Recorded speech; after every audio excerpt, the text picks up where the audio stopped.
Hello, everyone. We can go ahead and get started. Good evening to you all. Today is February 7th, and the time now is 7:04. This is a regular meeting of the Springfield City Council. Madam Clerk, can you please be so kind to call the roll? Councilor Perez. Present. Present. Councilor Letterman. Present. Present. Councilor Curran. Present. Present. Councilor Walsh. Present. Present. Councilor Brown. Present. Present. Councilor Davila. Present. Present. Councilor Hurst. Present. Present. Councilor Edwards. Present. Present. Councilor Allen. Present. Present. Councilor Govan.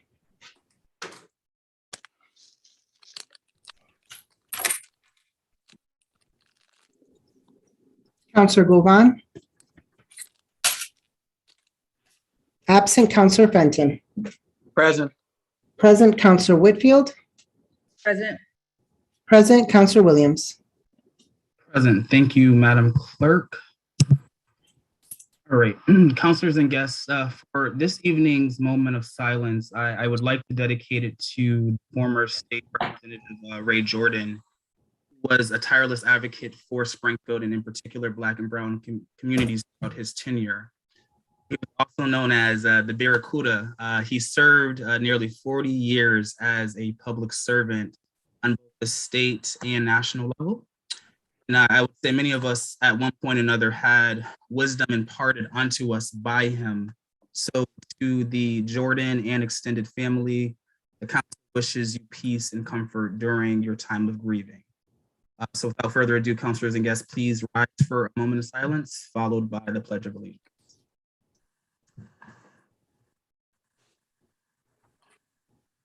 Moment of silence for me, Jordan. So yeah, so I'm gonna stay. Okay, that's fine. I can't. Fine, we're fine, this man. Bill and Can I please ask that you mute your mics? I can't believe we can't hear that.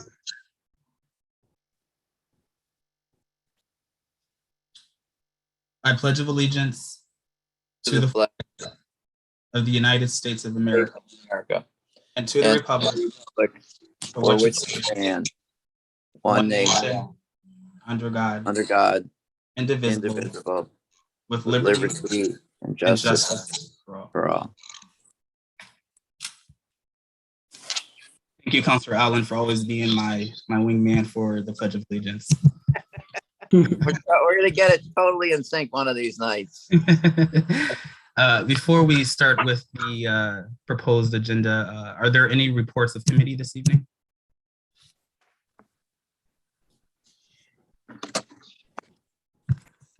Councilor Whitfield, we'll start with you.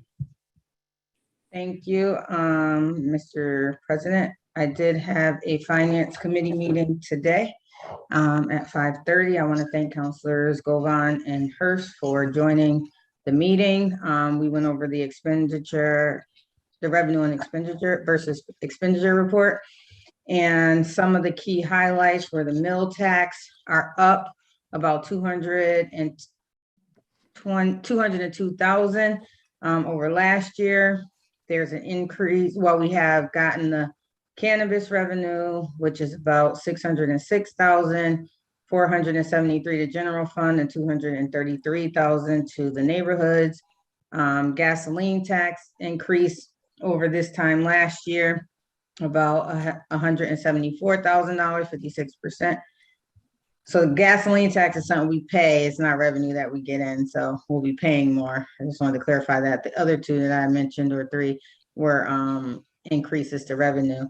And then the total budget revenue is about 396 million, and that's about 26.4 million over last year. So those are the increases that I wanted to highlight. We did get a report for the 5 million that was transferred to police misconduct, which we'll see later. And it was only for transcribing services in December that we paid out, and that was about $1,000. Bond authorization for vehicles for 7.5 million for DPW, 600,000 for the fire department. Chris and Lindsay will go over those. And I think The rest is pretty easy, except for the collective bargaining agreement ratification for the United Food and Commercial Workers Union. And that is for DPW, police, and Parks Department.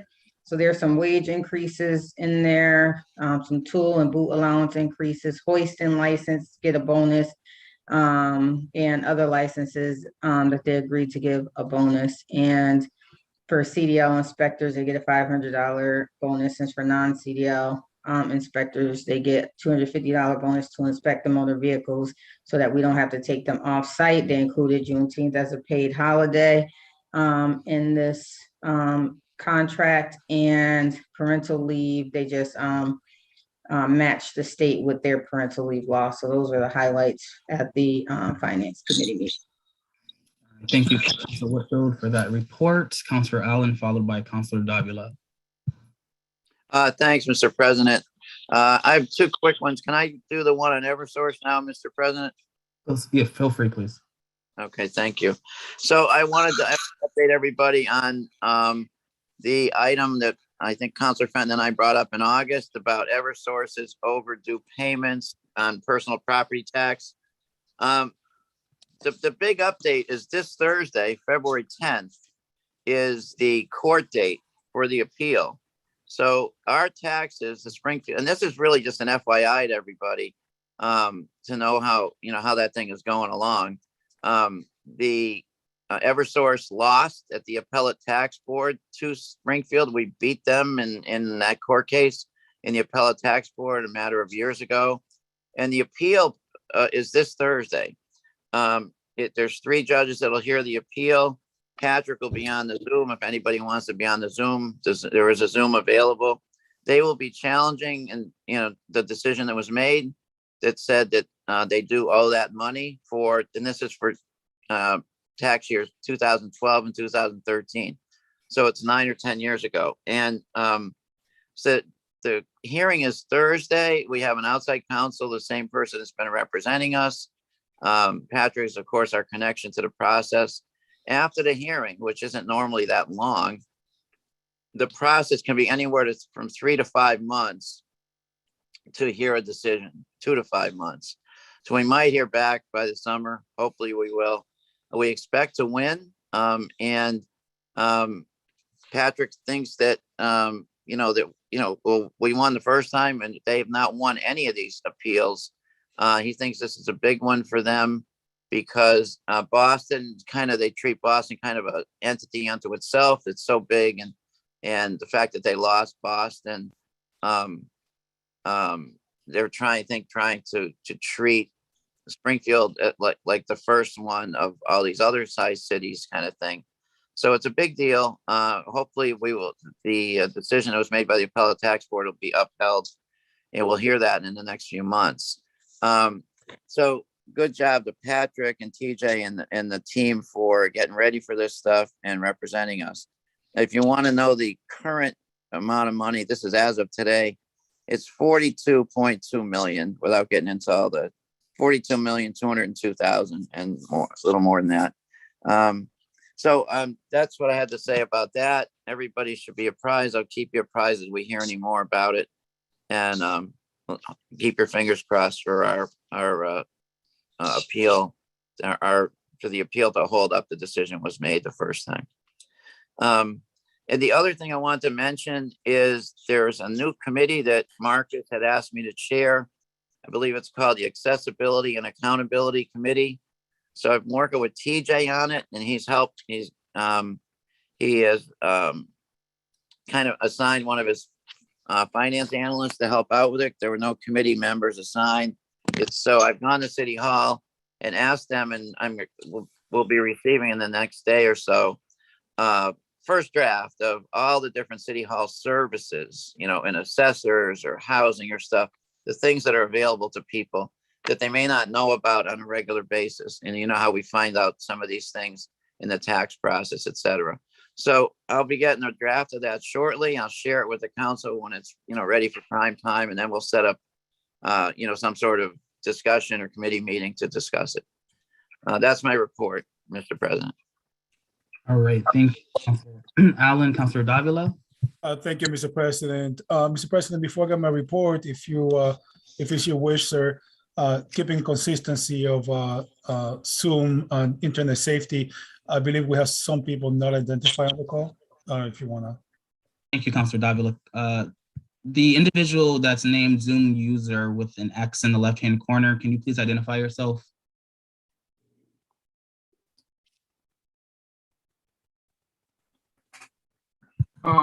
I'm Joe Gonzalez. Is this who am I? No, I appreciate that, but I was referring to the individual named Zoom user. Can you please identify yourself?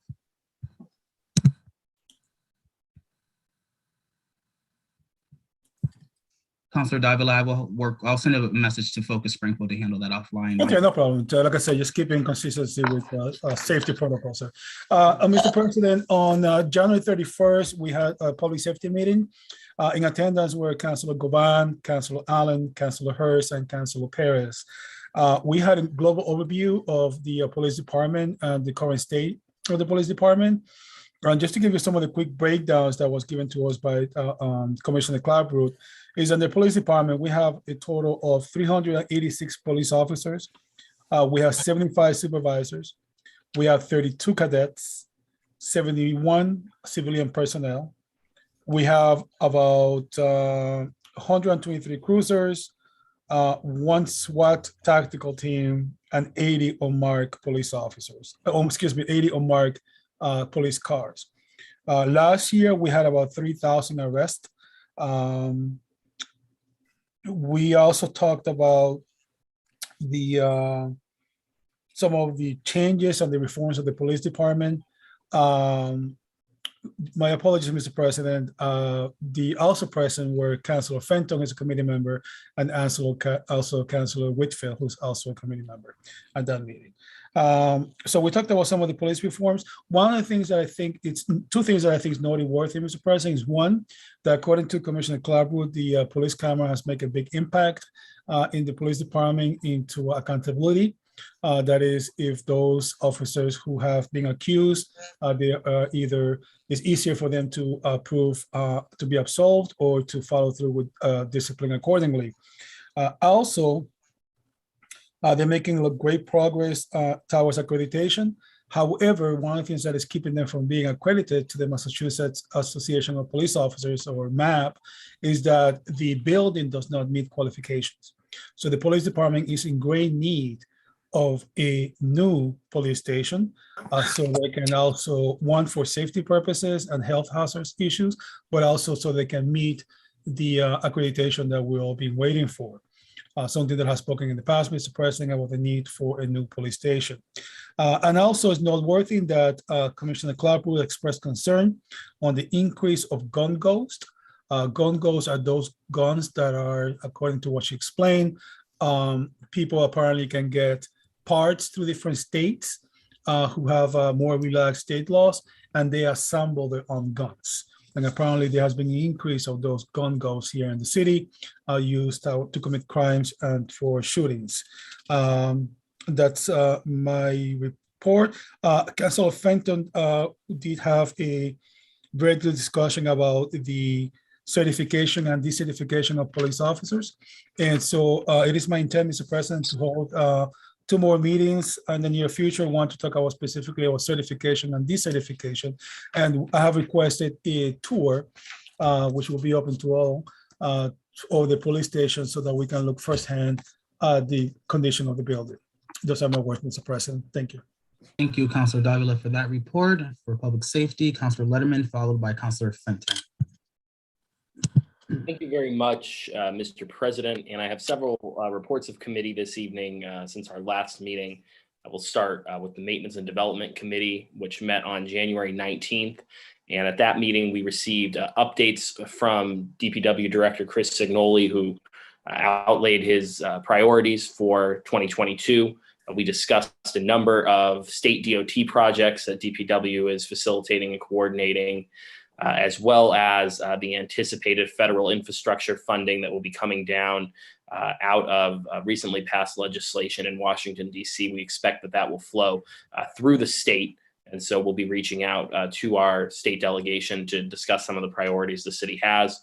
We also discussed upcoming bonds for road and sidewalk rebuilding, as well as the State Street Library crossing, LED light conversion, and several other initiatives. So this was a very broad level overview, and we'll be holding some more meetings on specifics relative to each of those projects in the month ahead. We also heard from our CAFO, TJ Plant, on the capital plan, a draft of which is expected to be released on March 30th, and that will include significantly a number of upgrades to school buildings across the city. So we will, again, continue to work on that. We also met in the Maintenance and Development Committee on January 31st. That meeting I scheduled with the Springfield Water and Sewer Commission to discuss the ongoing risen levels of HAA 5 and Springfield drinking water. And this body knows, and individuals who have paid attention to this issue know, that we've seen intermittent violations of the HAA 5 levels that are permitted by the state since 2019, primarily due to the increased raw material that we see in the waters from increased rainfall and snow melting that interacts with chlorine in the water and creates this byproduct. The efforts are ongoing to replace now the entire wastewater treatment plant, which is set now by 2027. And this will, among other things, completely filter out the HAA 5 contaminant. However, one thing that we did note from this meeting is this is an increase from the original date of 2025 that was reported when I first began holding meetings on this in 2019. So we're going to follow up on this timeline. The reason for the increase is that they've changed their plan, which was originally to just move to a different treatment process and instead to a complete, instead of upgrading the existing process, to completely replace the wastewater treatment plant, which relates to the second agenda item, which was their capital projects. Water and Sewer received a $249 million loan, which will allow them to complete 31 projects, upgrading water infrastructure, including this new wastewater treatment plant. So big picture, that's important. It's going to put us in a better position to deliver clean and safe water over the next several generations. However, it does move that timeline up. One thing I do want to say as I conclude the Maintenance and Development Committee report on HAA 5 is there has not been consistent violation every quarter. The HAA 5 is measured on an annual running average. And so when you look at the reports that come out, it's important to look at each testing location and date to see if it actually moved past the peak. Certainly we want to move to zero, but we've been keeping a very close eye on what Water and Sewer has been reporting to us, and will continue to do so and make the public aware as well. Most importantly, Water and Sewer continues to report that the water is safe to drink, and there is no further action needed at this time by residents. The other committee, Mr. Chairman, is the COVID-19 Response Committee, which has been consistently meeting on January 13th, January 25th, and February 8th. I want to thank the Commissioner, Helen Colton-Harris of Health and Human Services, for her continued work with the committee and with updating the council, as well as all the councilors who routinely attend these regular meetings. Folks are aware from coverage that we did see a surge in COVID-19 cases following the holidays, but those are beginning to decrease. Rapid tests have now become more widely available, and a second PCR testing site has opened at STCC. So we will be meeting tomorrow at 4:30 for a more recent update with the commissioner, and welcome colleagues to attend at that time and share any questions. Thank you very much, Mr. President. That concludes my committee reports for this evening. All right, thank you, Councilor Letterman, for your reports. Councilor Fenton. Thank you, Mr. President. I have 3 reports to make. The first is just a briefing on the first meeting of the Residency Compliance Commission. And we met for the first time on January 31st. We have a second scheduled meeting coming up for February 18th. At the first meeting, we elected Drew Permonti, the former president of the Firemen's Union, to be the chair of the board. So I'll be reporting back to you on that as we continue to have further meetings and set our administrative agenda for the year. The second report of committee is the General Government Committee. I called a meeting on January 13th.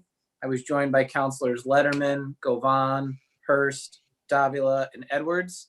And we workshopped and put together the proposal for the amendment to Rule 54 that you see on the agenda here for later tonight, and look forward to getting that issue clarified. And my third committee report is a committee report of the Casino Oversight Committee. I've been meeting actively with MGM and getting updates on some of the things that they're anticipating for 2022. And I've been pleased with those developments. At this committee meeting, I was joined by Councilors Allen, Letterman, Whitfield, Govan, Hurst, and Davila. And we also have MGM here tonight at my request to brief the full council on the nature of a real estate investment trust transfer, which is a part of their corporate ownership structure and will help facilitate some of the larger goals of the organization as a publicly traded company. And so I think it's largely an administrative item, but it's one that I felt the whole council should be briefed on because it's the type of thing that's likely to be reported on when it's done. And other than that, that concludes my committee reports for tonight.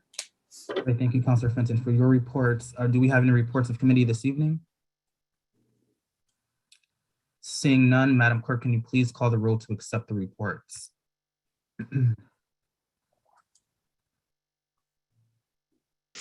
On accepting the reports,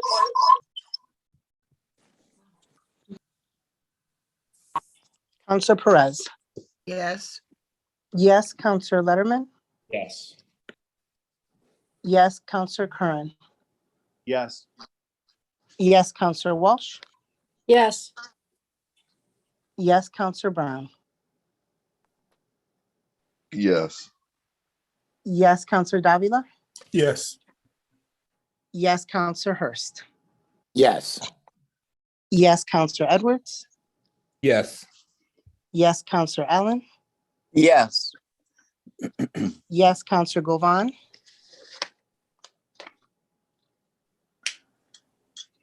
Absent Counselor Fenton.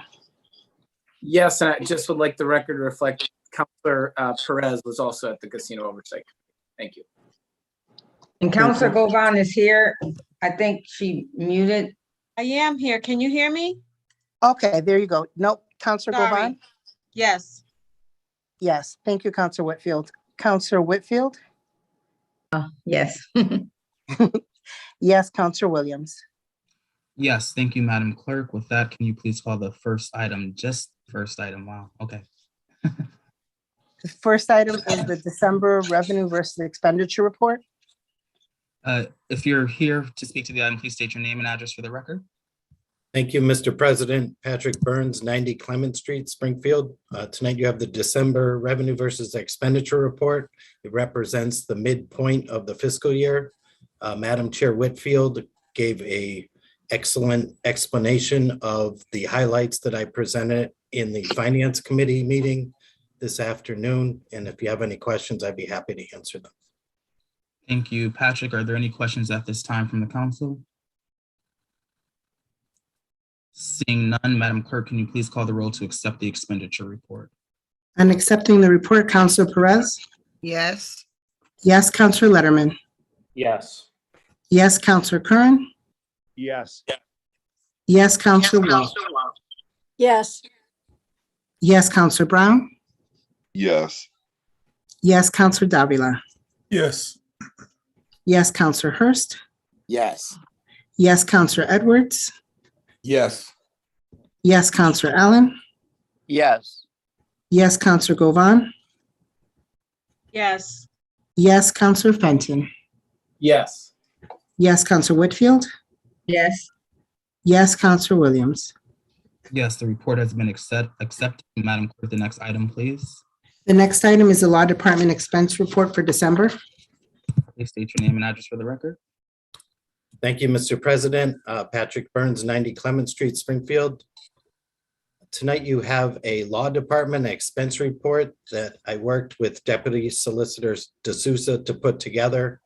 The report was presented to the Finance Committee this evening, and a suggestion was made by Councilor Hurst to keep a running total of the balance, and we will be inserting that in for the January report, starting with the beginning balance and reducing the expenditures. So the report will then have a remaining balance for January. If you have any specific questions on the expenses, Attorney D'Souza is here to answer those. All right, thank you, Patrick. Are there any questions, for Patrick, at this time?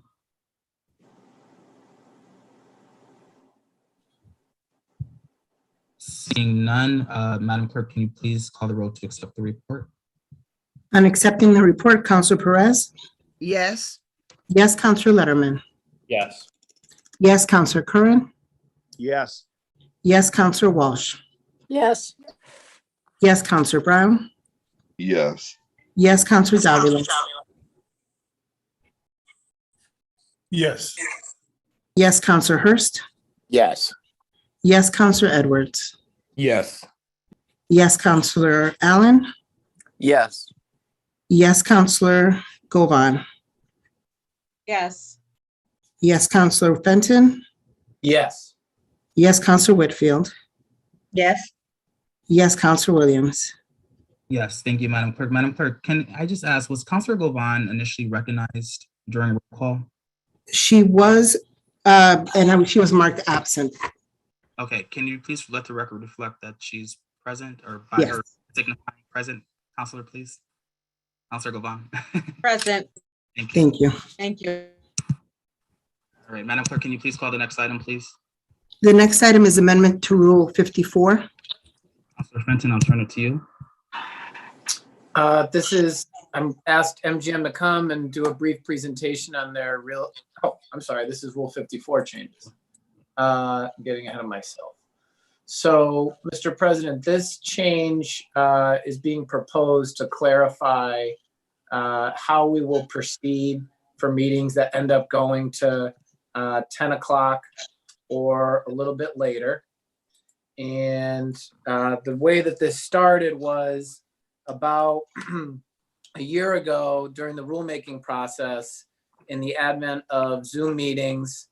I personally noticed that a lot of meetings were going late into the night, sometimes after 11 o'clock. It's really not fair to every member of the council or member of the public waiting to have their matters to be heard. And so I proposed this rule change that was approved, stipulating that if the meeting goes past 10 o'clock, it can only proceed if there's unanimous consent. And so it's come up several times when we go past 10 o'clock, and most of that results in everybody agreeing that we can just proceed and get our work done. But there's some nights where, we've got maybe another 15 items on the agenda. And so we've had an opportunity over the course of the last 12 plus months where counselors have objected and said, let's continue it to the next meeting. And I think that in those cases there was support for that. So the reason for this rule change is just to clarify what will the process be like when it gets to be 10 o'clock, because it hasn't necessarily been clear what the process would be in terms of deciding whether we would proceed. So I'm going to read the current rule, and then I'll read the proposed rule. And if there's any questions on it, certainly happy to entertain them, but I think it sort of speaks for itself. So the current rule says, no meeting of the city council shall go beyond 10 p.m. unless all members present agree unanimously. If any member present objects to going beyond 10 p.m., all remaining items shall be continued to the next regularly scheduled meeting of the city council. Okay, so that's what it currently reads. My proposal is to amend it to read as follows. No meeting of the city council shall go beyond 10 p.m. unless, upon a motion of any councilor, the meeting is extended for a period of time stated in the motion, and so long as the motion is unanimously approved by all members present. If a motion to extend the meeting past 10 p.m. is not approved, all remaining items shall be continued until the next regularly scheduled city council meeting. If items are continued to the next meeting pursuant to this rule, those items shall appear at the beginning of the next agenda. So basically what it means is if we get to 10 o'clock, then the meeting stops unless somebody makes a motion that we continue. And you can continue and make a motion and say, I'd like to go for another hour or just to finish the item or for 20 minutes or whatever. And if it passes unanimously, then we continue for that period of time. And if nobody makes a motion to continue at 10 o'clock, then the meeting's over and everything gets continued to the next meeting. And the items we didn't get to go to the front of the next agenda. So that last part, putting them at the front of the next agenda, was actually a good suggestion from Councilor Hurst. So that's the rule, and we think it just sort of clarifies the current procedure and how we should handle it going forward. Thank you, Councilor Fenton. Are there any questions at this time from the council? Councilor Whitfield. Councilor Fenton, oh, thank you, Mr. President. Councilor Fenton, does that mean that, so all the items will go to the next regular meeting, but we could still always have a special meeting, right? Right, of course. To continue the items. Do we have to say that, or that's just known? Well, there's two ways to have a special meeting. The council president can call it whenever he or she would like, or 7 members could sign a petition calling for a meeting, but that's the only 2 ways to do it. Okay, so just, all right. So we can have a special meeting, or they'll go to the regular meeting. Right. The items. Okay, thank you. Thank you, Councilor Whitfield. Councilor Letterman, followed by Councilor Davila. Thank you, Mr. President. I just wanted to say for the record, I did not support this rule at its inception, but I do appreciate folks getting in the metaphorical room to figure out how to make it work better and make it work more fairly for participants that are before us from the public. So certainly going to support the rule change tonight and appreciate the work that went into it. Thank you, Councilor Letterman. Councilor Davila. Thank you, Mr. President. Just a quick question, clarifying question, Councilor Fenton. If we make a motion to go past 10 o'clock, there's no end time stipulated. No, we anticipated that. So the motion has to say how long you want to continue for. Oh, okay. So you can't Okay, just say I we see. want to keep going. You have to say we want to keep going for this long. Okay, gotcha. Okay, thank you, And Councilor. that can either be a time period, or you can say until we finish this item, for example. It Right. just needs to be specific. Right. Thank you, Mr. Councilor. I think it's important to get the people's work done. So kudos to you, sir. Thank you. Thank you, Councilor Davila. Are there any other questions at this time? All right, seeing none, I will entertain a motion to accept the proposed amendment as presented by Councilor Fenton. Motion to accept. Second. Motion then on the floor by Councilor Edwards, properly seconded by Councilor Whitfield. Madam Clerk, can you please call the roll to accept the amendment? On accepting the amendment, Councilor Perez? Yes. Yes, Councilor Letterman? Yes. Yes, Councilor Curran? Yes. Yes, Councilor Walsh? Yes. Yes, Councilor Brown?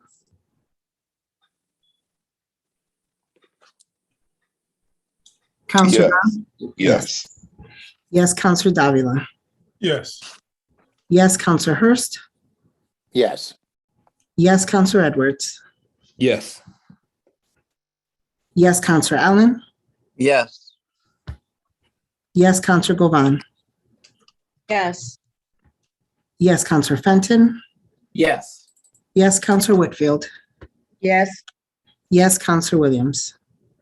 Yes, the amendment has passed. And if we reach that point tonight, Councilor Fenton, it's very possible we might be circling back with you. Thank you. All right, Madam Clerk, can you please call the next item? The next item is a cultural council appointment of Ms. Vera Baker. All right, Ms. Baker, if you're on the call, can you please state your name and address for the record? Or someone who is speaking on behalf of Ms. Baker?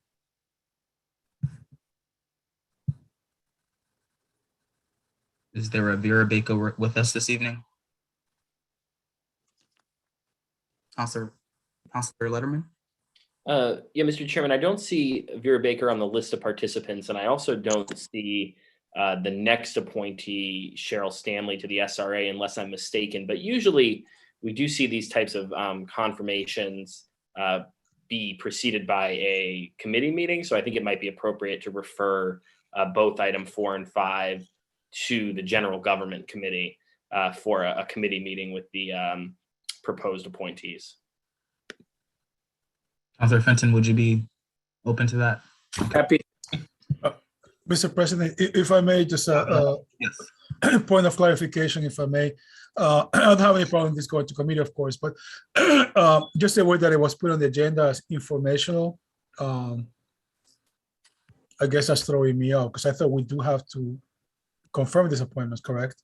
So they are not just being nice and telling us about this, right? Correct, yes. So Okay. the information perhaps should have fallen a little later in the agenda, but yes. Okay, got you. All right, thank you, Mr. President. No worries. Counselor Letterman, would you like to put that in the form of a motion? Yes, I move that we refer item 4, the Cultural Council appointment, and item 5, the SRA appointment, to the General Government Committee. Second. Second, All right. The motion has been properly seconded by Counselor Perez. Madam Clerk, the roll, please. On items 4 and 5 being referred to general government, Counselor Perez? Yes. Yes, Counselor Letterman? Yes. Yes, Counselor Curran? Yes. Yes, Counselor Walsh? Yes. Yes, Counselor Brown? yes, Yes, Counselor Davila? Yes. Yes, Counselor Hurst? Yes. Yes, Counselor Edwards? Yes. Yes, Counselor Allen? yes, Yes, Counselor Govan? Yes. Yes, Counselor Fenton? Yes. Yes, Counselor Whitfield? Yes. Yes, Counselor Williams? Yes, the items have been referred to the General Government Subcommittee. Next item, please. The next item is a discussion with MGM Springfield concerning the RIP transaction. All right. Is there anyone present to speak to this? Counselor Fenton, would you like to? Yeah, no, I just hit on it earlier. It's just a real estate investment trust transfer, and I'd invite either MGM or the solicitor to say a few words on it, and I asked them to be very brief. All right. All those speaking, could you just please state your name and address for the record? Solicitor Pakula, would you like us to proceed, or do you have any remarks? No, take it away. Thank you. Good afternoon, councilors. Seth Stratton with offices at 1 Monarch Place in Springfield, Fitzgerald Law. Joined together with me tonight is Gus Kim of MGM Resorts, and we'll give you a very brief overview of this transaction. We don't want to be responsible for invoking the 10 o'clock rule tonight, so it'll be as brief as possible. The reason for this, as Councilor Fenton mentioned, is that there has been some press attention there maybe in the future with respect to this REIT transaction. So we wanted, in the spirit of transparency and communication with the council, have the council up to date on this transaction. So Vici Properties, Inc., also known as Vici, is a publicly traded real estate investment trust company. Vici is acquiring MGM Growth Properties LLC, also known as MGP, which is controlled by MGM Resorts International. The real estate on which MGM Springfield sits is owned by MGM Springfield Redevelopment LLC and is leased to Blue Tarp Redevelopment LLC. Blue Tarp holds the gaming license and operates MGM Springfield. MGM Springfield Redevelopment owns the real estate. It's a 121A special purpose real estate holding company. MGM Springfield Redevelopment is already owned by MGP. It is currently a REIT property. The only thing happening here is that Vici, the company I told you about when I started, is buying MGP. So one publicly traded REIT is buying another publicly traded REIT. What changes for Springfield? Nothing changes for Springfield. MGM Springfield Redevelopment will still own the land on which MGM Springfield sits.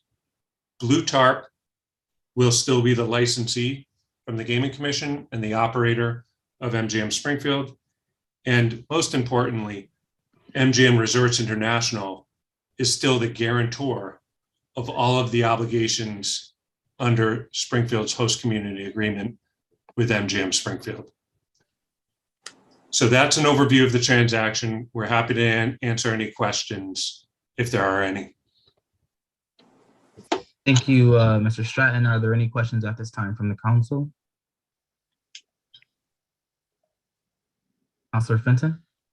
Thank you. I think that was a great summary. Thank you, Seth and Attorney Kim. Look, it's It's just in today's world of media, you may read after this transaction takes place, MGM unloads Springfield property. That's just not what's happening. And so it was a sensitive enough subject where I felt that everyone should be briefed on it. And if there are any questions, then the team's here to answer them. So thank you very much. Thank you, Counselor Walsh.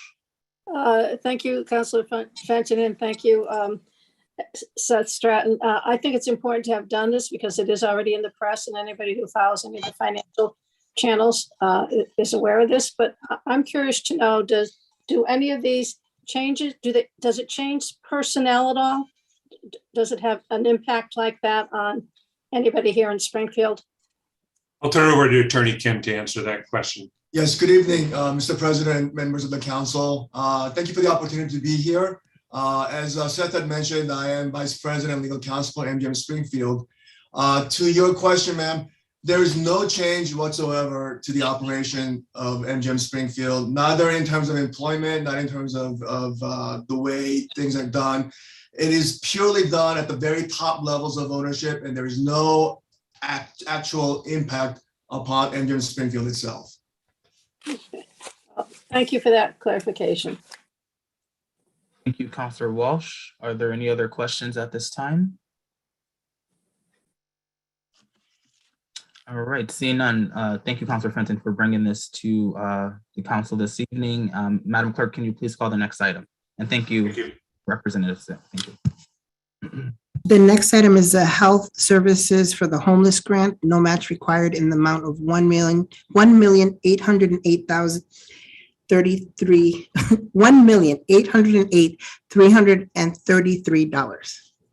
Thank you, Madam Clerk. Is there anyone present to speak to this? Please state your name and address for the record.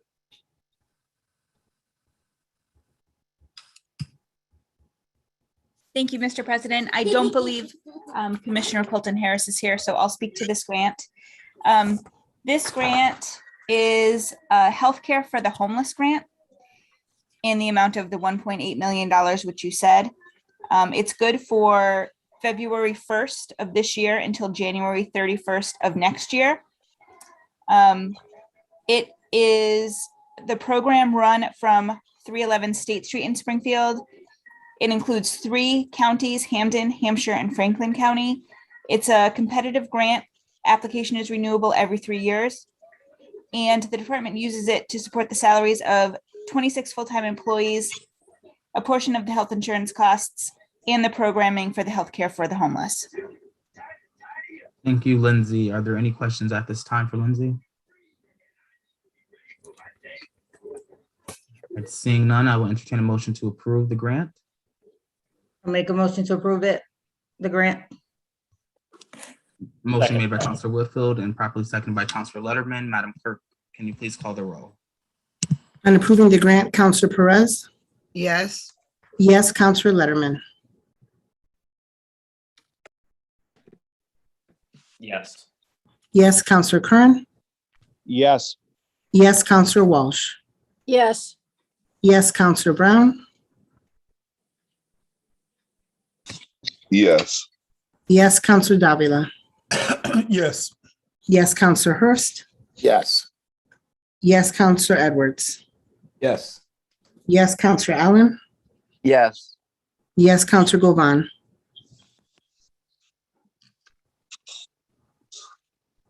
Yes. Yes, Counselor Fenton. Yes.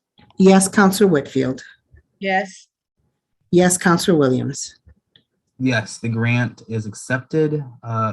Counselors, with no objection, I'll have our Madam Clerk call items 8 through 13 together. Call the roll to accept those grants as they fall below our $50,000 threshold. So Madam Clerk, can you please call items number 8 through 13? Item number 8 is an FY22 firefighter safety equipment grant, no match required in the amount of $41,632.96. Item number 9 is a Parks Department donation in the amount of $2,000, no match required. Item number 10 is East Springfield City Library donation in the amount of $500. Item number 11 is an Elders donation in the amount of $200. Item number 12 is a Springfield City Library donation in the amount of $100. And item number 13 is an Elders donation in the amount of $100. Thank you, Madam Clerk. Can you please call the roll to accept the grants? On accepting the grants, Counselor Perez. Yes. Yes, Counselor Letterman. Yes. Yes, Counselor Curran. Yes. Yes, Counselor Walsh. yes, Yes, Counselor Brown. yes, Yes, Counselor Davila. Yes. Yes, Counselor Hurst. Yes. Yes, Counselor Edwards. Yes. Yes, Counselor Allen. Yes. Yes, Counselor Govan. Yes. Yes, Counselor Fenton. Yes. Yes, Counselor Whitfield. Yes. Yes, Counselor Williams. Yes, the grants are accepted. Madam Clerk, the next item, please. The next item is item number 14, which is a bond authorization for vehicles in the amount of $8.1 million. If there's anyone present to speak to this, please state your name and address for the record. Good evening, councilors. Chris Signoli, DPW Director, 89 Bennington Street, Springfield. In front of you tonight is a bond authorization for $8.1 million. In that $8.1 million, about 600,000 are for vehicles for the fire department. The remainder, 7.5, is for 93 vehicles for various city departments. DPW is responsible for purchasing, overseeing, and managing all of the city vehicles except for police and fire. We have not purchased any vehicles since 2018, and previous to that was 2016. So we've been kind of behind the curve for a while. So over the last year, we put this together through the finance department for 93 vehicles, 1 for the assessor's office, 1 for TJO, 2 for economic development, 6 for code enforcement, 20 for parks, 20 for facilities, and 40 for the DPW. And these are range from passenger type vehicles all the way up to dump trucks. And I'll take any questions that you have. All right, thank you, Chris. Are there any questions from the council at this time? Councilor Letterman.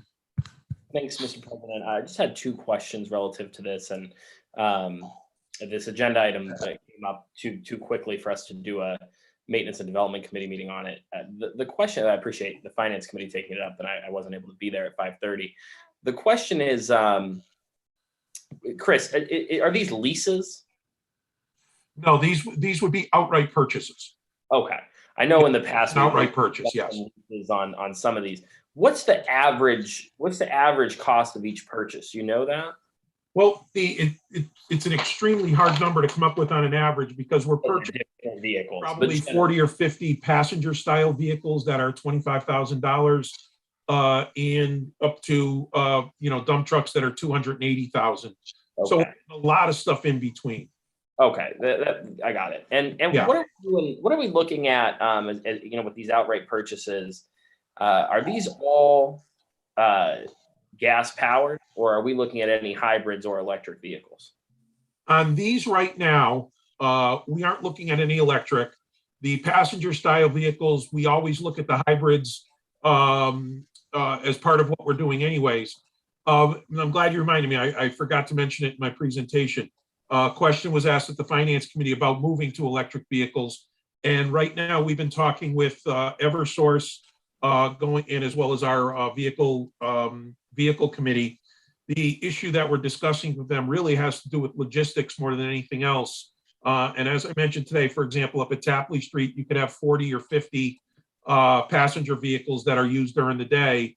And the logistics come into how do you charge 40 or 50 vehicles every night for use. So it's that sort of plan that we're in the early stages of looking at that now and wanting to be able to, because obviously we'll get some tax, and I hate to use the word tax credits, but we get credits and assistance through the state for purchasing some of these. So we're looking into it right now and really working with Eversource on the logistics. Okay. What's the average lifespan of the passenger vehicles? In doing the bonding, one of the things that I had to provide to the finance department is we have 6 vehicles of them that we estimate have a 7 to 8 year life, and those are mostly trash-related vehicles. A majority of the vehicles are 10+ years, and then we have a handful of about 10 that are 20+.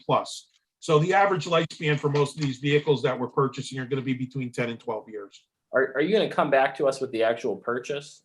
Or once you get the bond authorization, are you rolling? I can provide that. The issue that we're really, that's going to be a problem at this point is kind of delivery.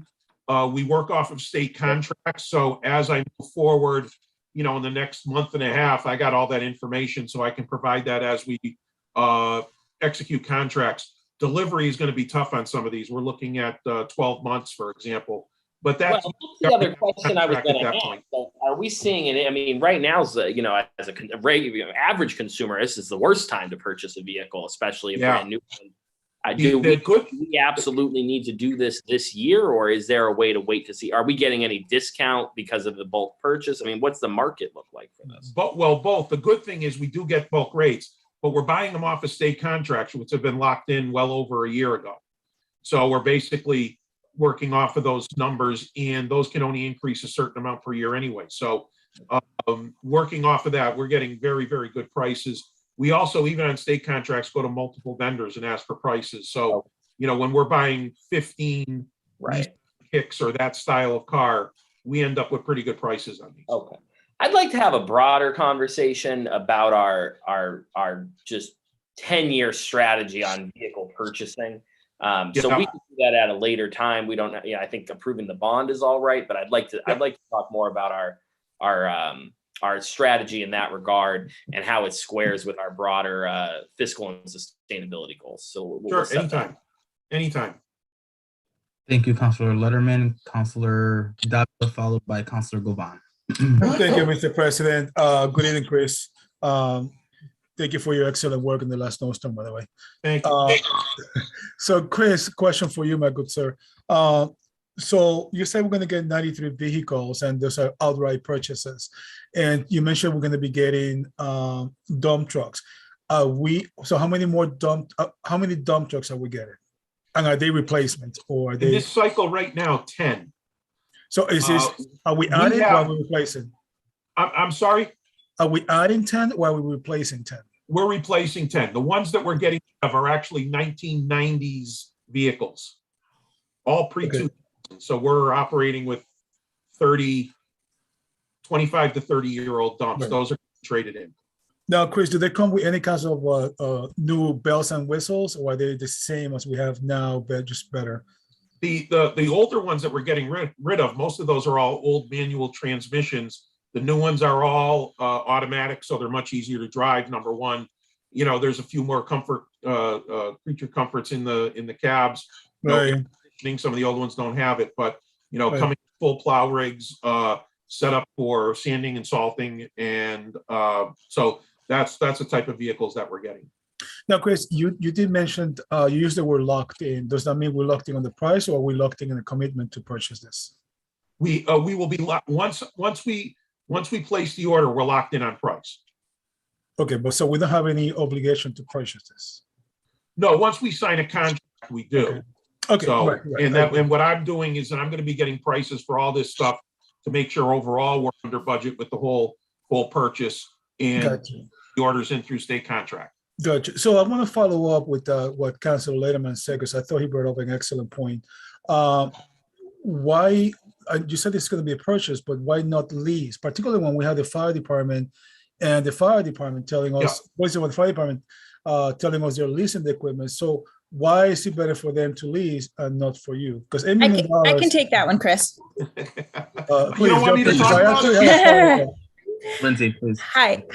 Thanks, Counselor. Actually, both counselors had the same question.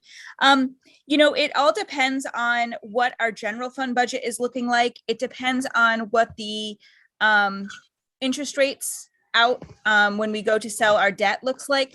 So it relies on a lot of different factors if we make the decision to either lease or bond. And that decision is made based on what we have to purchase, based on the term that we're going to be purchasing it for, based on any money available in the general fund, and kind of what our financial advisors say is the best thing to do at the time. So that's kind of what we base our decisions to do that on.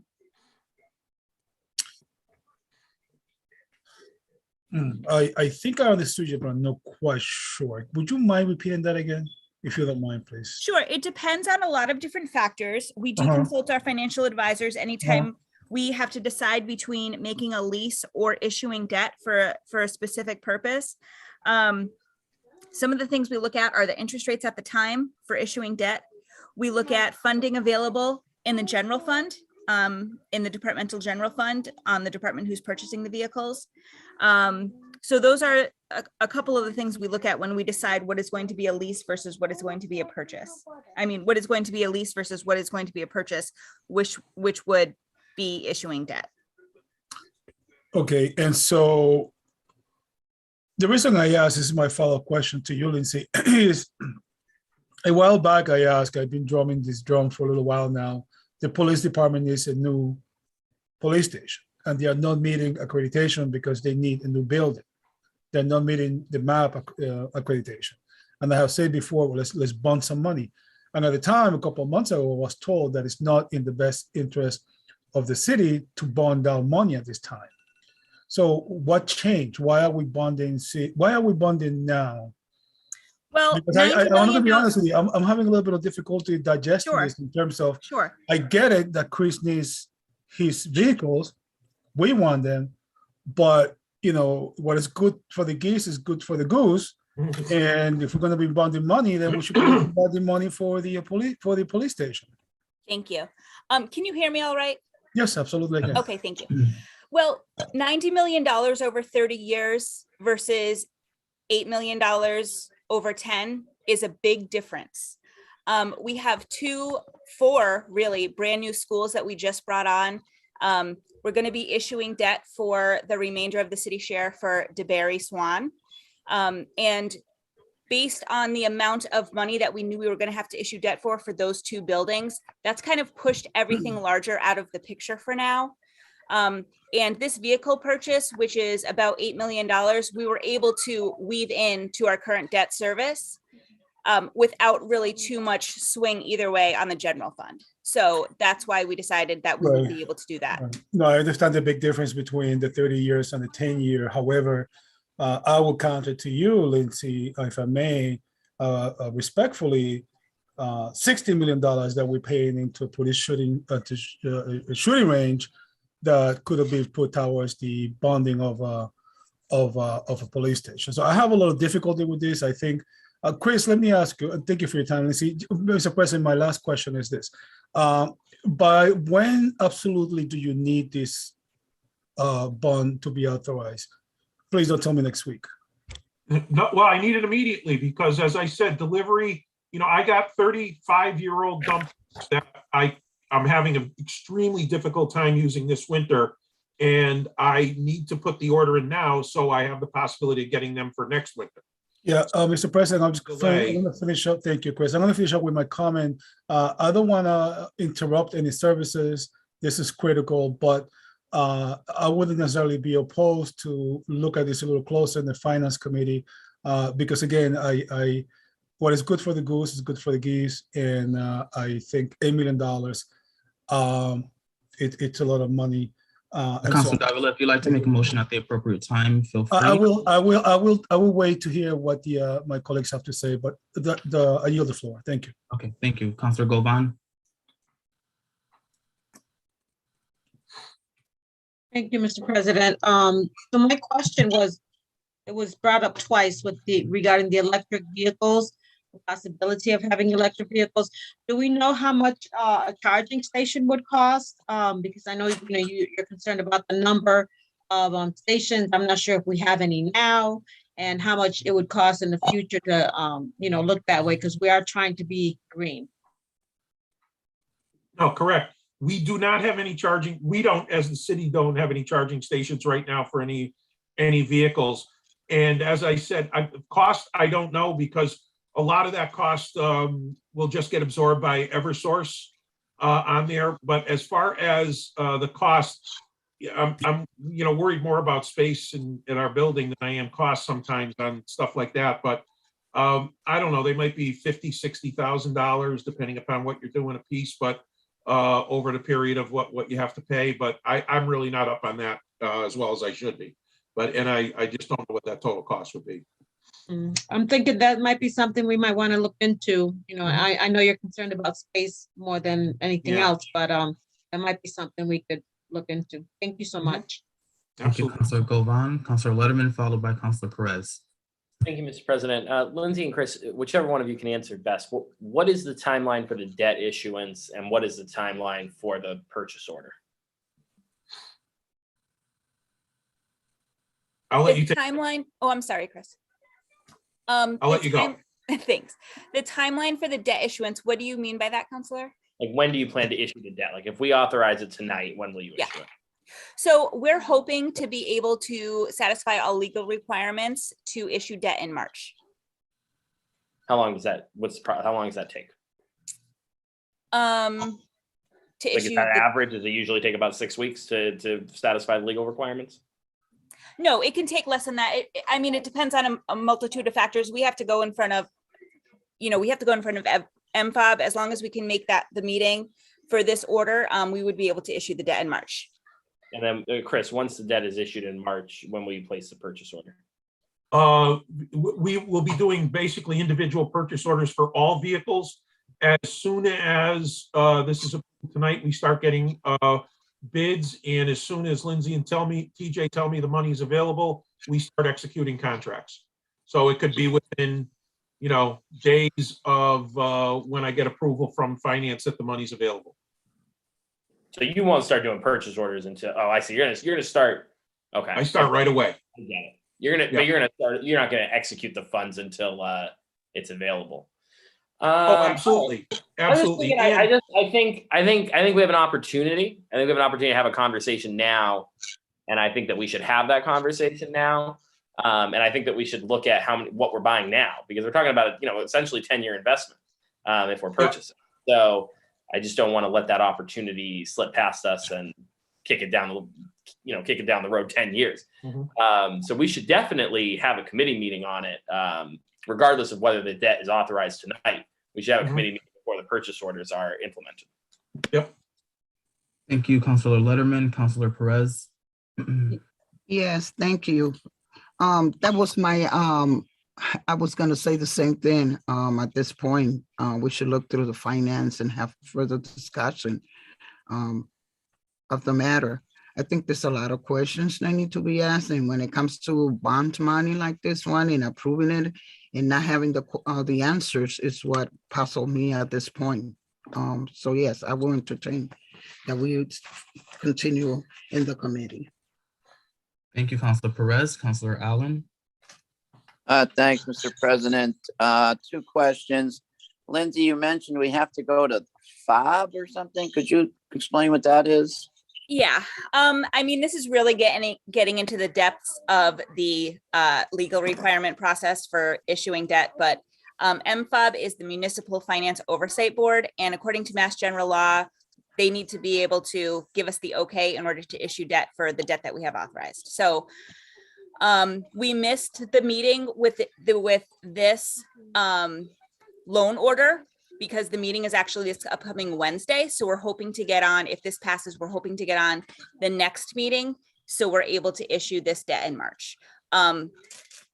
The alternative, which we are trying not to do, is issue bands, which are short-term notes. We don't want to go out to issue long-term debt and short-term debt in the same year. So we're trying to avoid that. Okay, could you just comment on, and I have a second question, but could you just comment on the timing of that, like in order to make the timing that Chris was talking about and you're talking about, are we at risk of losing some opportunities or that sort of thing? Yeah, I would say that if we weren't able to get this authorized tonight, we would not make the MFOB meeting in order to issue debt in March. Okay. For this specific 8.1 million. Okay, thank you. And my second question is, I believe you just put out the debt affordability report. Yes. Am I right? Yes. I got a copy. I've not read through the whole thing yet, but I'm wondering if the debt affordability report has included in it this 8.1 billion, or excuse me, million, and how do the two relate? And does that report show that we can handle this fine, or, just a comment from you on that. Sure. Yes, the debt affordability study does mention the $8.1 million. We discuss hoping to issue the debt in March.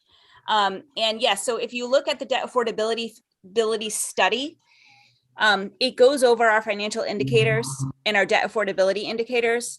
And for the most part, Springfield is in the low to low medium range for the financial indicators, which means that if we wanted to, we would be able to responsibly add money to our debt service number by issuing more debt. And the 8.1 fits in that? Correct. Okay. And can you predict when the next bond authorization thing might come up? I know you mentioned that the Barry Swan is going to need one. Is that the next one probably on the horizon? No, that's already been authorized. I don't know right now of anything in the wheelhouse. Obviously that can change day to day, but right now I don't have anything in the pipeline to bring to you guys for additional authorizations. And if we changed it, if something changed, if we held a committee meeting and something changed and we decided to lease or some other, do something differently, buy fewer or whatever, would that money if it didn't come from bonding, where would it come from? The general fund. If it was a lease, it would have to be built into the general fund. Okay. All right. Thank you. Thanks, Mr. President. Thank you, Councilor Allen. Councilor Davila, if you wouldn't mind yielding to Councilor Whitfield, who hasn't spoken. Without objection. Councilor Whitfield. Thank you, Mr. President. I was just gonna say, we've asked a lot of questions on this issue and we have a lot of folks waiting. I would love if we could just do what Councilor Letterman said and have a committee meeting. People vote their conscience right now on this bond, which I'm going to support because I used to do the DPW budget. These trash trucks are old and they get a lot of use on a daily basis, except maybe for Sunday. And it's a purchase that we do. And I agree with the electric vehicles and all the studies, but if we could just hold these questions in committee so we can move the meeting along. We have a lot of agenda items to get through. And with that, I'm going to ask that we move the question. Move to question ends all current debate. Madam Clerk, actually, can you please call the roll then on first, Whitfield, just to clarify, moving to question on, there was no motion made to send this to committee. So moving to question. No, just move the question to approve the bond. To approve the bond, perfect. Yeah. All right. What happened to the discussion about committee? Right. Well, did anyone make a motion to send it to I just want to committee? clarify. Well, I think they got a little bit cut off. Yeah. Okay, so I'm sorry, Mr. President. So I heard Councilor Letterman say that we can still approve the bond tonight, but then discuss this in committee. So that's why I said, okay, let's approve it and then talk about it in committee, because that is what he asked, not to move this particular item to committee, because that will go back to, I think, Finance Committee, and we met on this in Finance Committee today. So to clarify. Or it could go to Maintenance and Development. I'm not really sure. So move to question then is for a vote on the actual bond, not on sending this to committee. I just want to make that point known. And it also ends debate. Mr. President, if I point clarification, if I may. Yes. Thank you. With moving the question, I understand it's debate, but I thought it had to be on the motion. Because we actively debating this. Councilor Davila, there was no motion made on the matter to this point. So in essence, so I understand by Councilor Whitfield moving the question, we're going to vote on the actual item. Yes. And that was the motion, or not even a motion. If a councilor moves a question or signals to that, then we end all current debate. So I just want to state that for the record. Point of order. Yes, Councilor Letterman. Just because the motion, I have great respect for motions to move the question, especially in memory of our great colleague, Councilor Henry Twiggs. But I do think we should be careful about our interpretation of motions to move the question, because my understanding is a motion to move the question is always in order, but a motion to move the question must be then voted upon and receive a majority vote. With that, Oh, said, I yeah. want to make sure that we're going to do that and not just move right to a vote. With that said, I agree. I think we should vote, and we can hold a committee meeting later. But we're on the same page there. I just want to make sure we're not setting a bad precedent. Thank you. Councilor Hurst, did you have a comment? Just think the motion to move the questions might take a little bit more than the majority. But yes, I agree with Councilor Letterman. Okay, thank you. So, Councilor Davila, have a comment? I'm actually looking at the rule now, it's Rule 31. I just want to make sure that I understand what, because Mr. President, there's a lot of money. I got some questions on this, particularly the strategy of bonding money, particularly when we need a police department, a new police department. And so I don't want to interfere with, we need this equipment, but we need to make sure that we're making a wise investment. And so I just want to make sure that if we approve this, that they can go out and issue debt as they stated. So having a committee meeting will be pointless because they're still going to go on and get. Yes, so just to clarify, Whitfield moved a motion for Rule 31, which is to move the question. So then it shall be admitted when demanded that 2/3 of the council body form a quorum for present, and then if the 2/3 of the body motion for that, then it does at that point end all debate. So that is, I think that's the way we will take this up. Did you have any other further comment on that? No, I was just gonna make sure that just to be clear, I understand the move the question, but if we pass this today, that means that why are we gonna have a committee after this if they can go out and issue the debt? Councilor Whitfield, you want to? Oh, I'm sorry. That was the suggestion that was made, but I think that it's always good to have committee meetings if we don't have clarification on what's going to happen. Right now, we're not in a position to get electric vehicles. We need these trucks, but we can have a discussion on how to create a plan. I think that you suggested, Councilor Davila or Councilor Letterman, going forward, we can come up with a strategic plan on how we can better purchase vehicles. But I think that holding up this vote, we won't get the bond funds that we need for the vehicles that we need currently. And unfortunately, we're struck for time. And so we're either gonna vote for it or we're not, but I wanna move the question. Mr. President, I'm sorry, Mr. Councilor Perez, and after this, we will take a vote. Yes, Mr. President, now my concern is, I don't have no problem with moving it, but I will have to see some other plans made, like the electrical portion of it as a plan. I don't have no problem. I'm voting on it, but I think it should go to committee, have further discussion for the other plans that we have in mind. Thank you. Okay, well, Councilor Whitfield, again, has mentioned motion the question. So if she would like to withdraw that, she is able to. If I can withdraw. Do folks wanted to go to committee and hold up the vote and then we don't get the bond? I don't know what people want to do. But we don't have equipment for next winter. The motion. Right, I want to vote. I want to vote on the bond. All right, Madam Clerk, at this time, we are going to follow Councilor Whitfield mentioned in regards to a vote to move the question, and 2/3 will be needed to actually do that. So, Madam Clerk, can you please call the roll? I'm moving to question Councilor Perez. I'm voting to move the question with the condition that we discuss further on the other matters in the committee. Thank you. I'll take that. I say yes with the condition that we discuss further. Yes, Councilor Letterman. Yes. Yes, Councilor Curran. Yes. Yes, Councilor Walsh. Yes. Yes, Councilor Brown.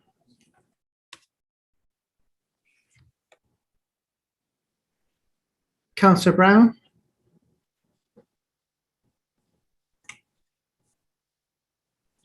Away, Councilor.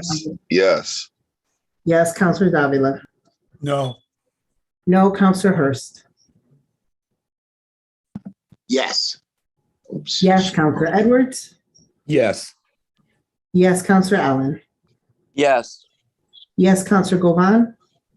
Yes. Yes, Councilor Fenton. No. No, Counselor Whitfield. Yes. Yes, Counselor Williams. Yes, Madam Clerk, can I please have a vote count? 11 in favor, 2 opposed. Okay, so the motion is, or the motion moved to question is approved. So at this time, Madam Clerk, I will ask us for a roll call vote on the actual bond. On the bond authorization for vehicles in the amount of $8.1 million, Counselor Perez.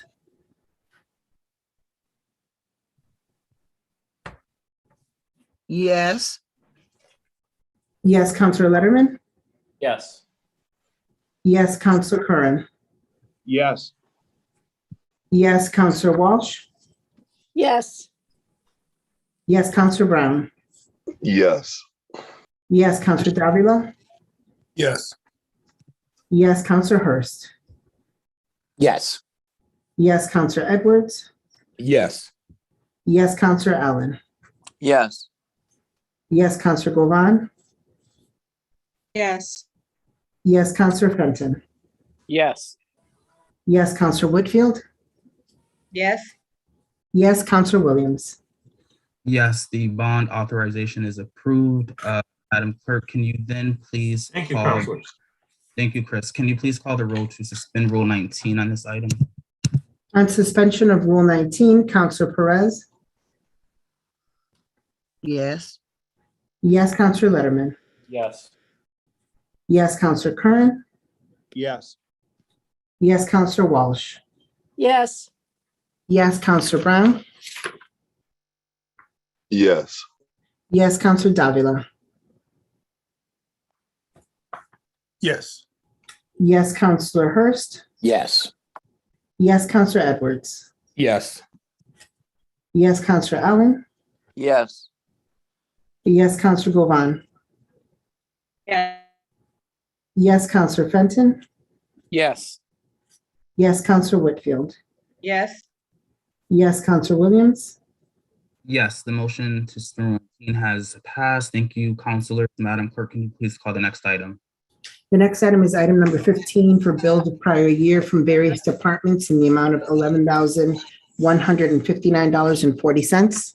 Please state your name and address for the record. Thank you, Mr. President. Lindsay Hackett, Deputy CAFO, 80 Tamarack Drive in Springfield.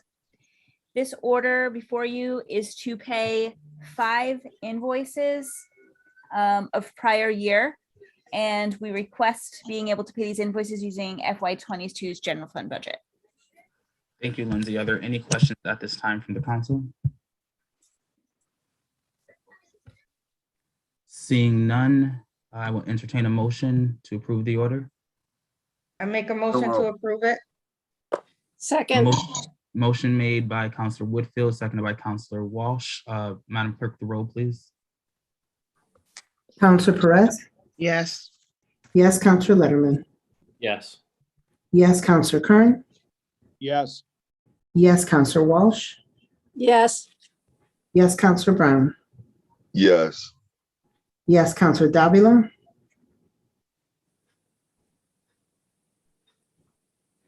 Yes. Yes, Counselor Hurst. Yes. Yes, Counselor Edwards. Yes. Yes, Counselor Allen. Yes. Yes, Counselor Govan. Yes. Yes, Counselor Fenton. Yes. Yes, Counselor Whitfield. Yes. Yes, Counselor Williams. Yes, thank you, Madam Clerk. I will entertain a motion at this time to suspend Rule 19. So moved. Second. Motion made by Counselor Allen, I believe that was, seconded by Counselor Whitfield. Yep. Madam Clerk, the roll, please. On suspension of Rule 19, Counselor Perez. Yes. Yes, Counselor Letterman. Yes. Yes, Counselor Curran. Yes. Yes, Counselor Walsh. yes, Yes, Counselor Brown. Yes. Yes, Counselor Davila. Yes. Yes, Counselor Hurst. Yes. Yes, Counselor Edwards. Yes. Yes, Counselor Allen. Yes. Yes, Counselor Govan. Yes. Yes, Counselor Fenton. Yes. Yes, Counselor Whitfield. Yes. Yes, Counselor Williams. Yes, thank you, councilors. Madam Clerk, the next item, please. The next item is item number 16, which is a collective bargaining agreement ratification for the United Food and Commercial Workers Union, Local 1459. If there's anyone present to speak to this, please state your name and address for the record. Good evening, councilors. Bill Mahoney, Director of Human Resources and Labor Relations, 144 Parker Lane in Ludlow. This is a contract between the city and Local 1459 of the UFCW. We had about 7 bargaining sessions, a few mediation sessions. We came up with a 4-year, actually 2 contracts, one for 1 year covering the period of July 1, 2020 to June 30th of 2021, and a 3-year contract covering the period of July 1, 2021 to June 30th of 2024. These are 2% increases for each year. The first 2 years, of course, are retroactive. There's a small increase in the tool allowance. There's a small increase in the boot allowance. We've added a 25-cent per hour stipend for people that hold hoisting licenses, which are very important to us. We've created a new program for inspecting our motor vehicles for both CDL and non-CDL, and offered a small stipend to our mechanics if they get themselves certified in order to do those certifications for us. There's some small increases in the shift differentials for both the second shift, third shift, and there's some language changes throughout the contract. We've included the military leave ordinance that the council adopted a while back and replaced the current language in the contract with that military leave language, and a few other minor changes. It's a good contract. It covers about 105 of our employees, and they're employed in the DPW mostly, but also in the Parks Department, and there's a couple of them in the Police Department, mechanics over there. Thank you, Bill. Are there any questions at this time from the council? Again, I'll ask, are there any other questions for Bill at this time? Councilor Walsh? Councilor Walsh, you're muted. A question, but a comment. Bill, I'm happy to hear about the language for the military leave being incorporated into this agreement. Thank you. Thank you, Councilor Walsh. Councilor Allen? Thanks, Mr. President. Yes, Bill, Mr. Mahoney, could you just comment on residency in this contract? Yeah, there's no changes. We've had that language in there since the year 2000. We haven't made any changes to this contract for residency in these negotiations. Thank you. Thank you, Councilor Allen. Councilor Whitfield? Thank you. I just wanted to echo what Councilor Walsh said about the military, but also about Juneteenth and including that as a paid holiday. Thank you for that. Yes, of course. Thank you. Thank you, Councilor Whitfield. Are there any other questions at this time? All right, seeing none, I will entertain a motion to approve the order. So moved. Second. Second. Motion made by Councilor Govan, seconded by Councilor Perez. Madam Clerk, can you please call the roll? Counselor Perez. Yes. Yes, Counselor Letterman. Yes. Yes, Counselor Curran. Yes. Yes, Counselor Walsh. Yes. Yes, Counselor Brown. Yes. Yes, Counselor Davila. Yes. Yes, Counselor Hurst. Yes. Yes, Counselor Edwards. Yes. Yes, Counselor Allen. Yes. Yes, Counselor Govan. Yeah. Yes, Counselor Fenton. Yes. Yes, Counselor Whitfield. Yes. Yes, Counselor Williams. Yes, the order is approved. And before we proceed, Bill, can I just ask, there's no transfer of funds that's taking place for this ratification, correct? I'm sorry, I didn't hear that, Counselor. Is there a transfer of funds taking place for this ratification? I don't believe so. I think they're going to do it within their existing budget for the time period. But if Lindsay was explaining at the Finance Committee meeting that should we need funds later in the year, we'll come back to you. All right, perfect. I just didn't know if we needed to suspend. Appreciate it. All right, Madam Clerk, can you please call the next item before? The next item is item number 17, an order authorizing the mayor to execute a quitclaim deed for the sale of East Side 7th Street. If there's anyone present to speak to this, please state your name and address for the record. Robert Demusis from the city's Office of Housing, 33 Colorado Street in Springfield. You have the floor. Thank you. So we're asking to, through the city's abutter lot program, transfer a 2,710 square foot unbuildable, non-buildable lot, currently assessed at 18,300 to the abutter. The lot, this is on the corner of Union and Stebbins Street. There's two abutters. They were both invited to apply. One abutter applied. He intends to fence the lot and use it as landscape space. And part of the requirements of the program is to combine it with his lot, so it would make one bigger parcel. The city has owned this since October of 2014. And it just, in our office's opinion, it makes sense to get this property back on the tax rolls. We've had it for 7 years. We've been maintaining it for 7 years. And so that's what we're asking. And I'm happy to answer any questions.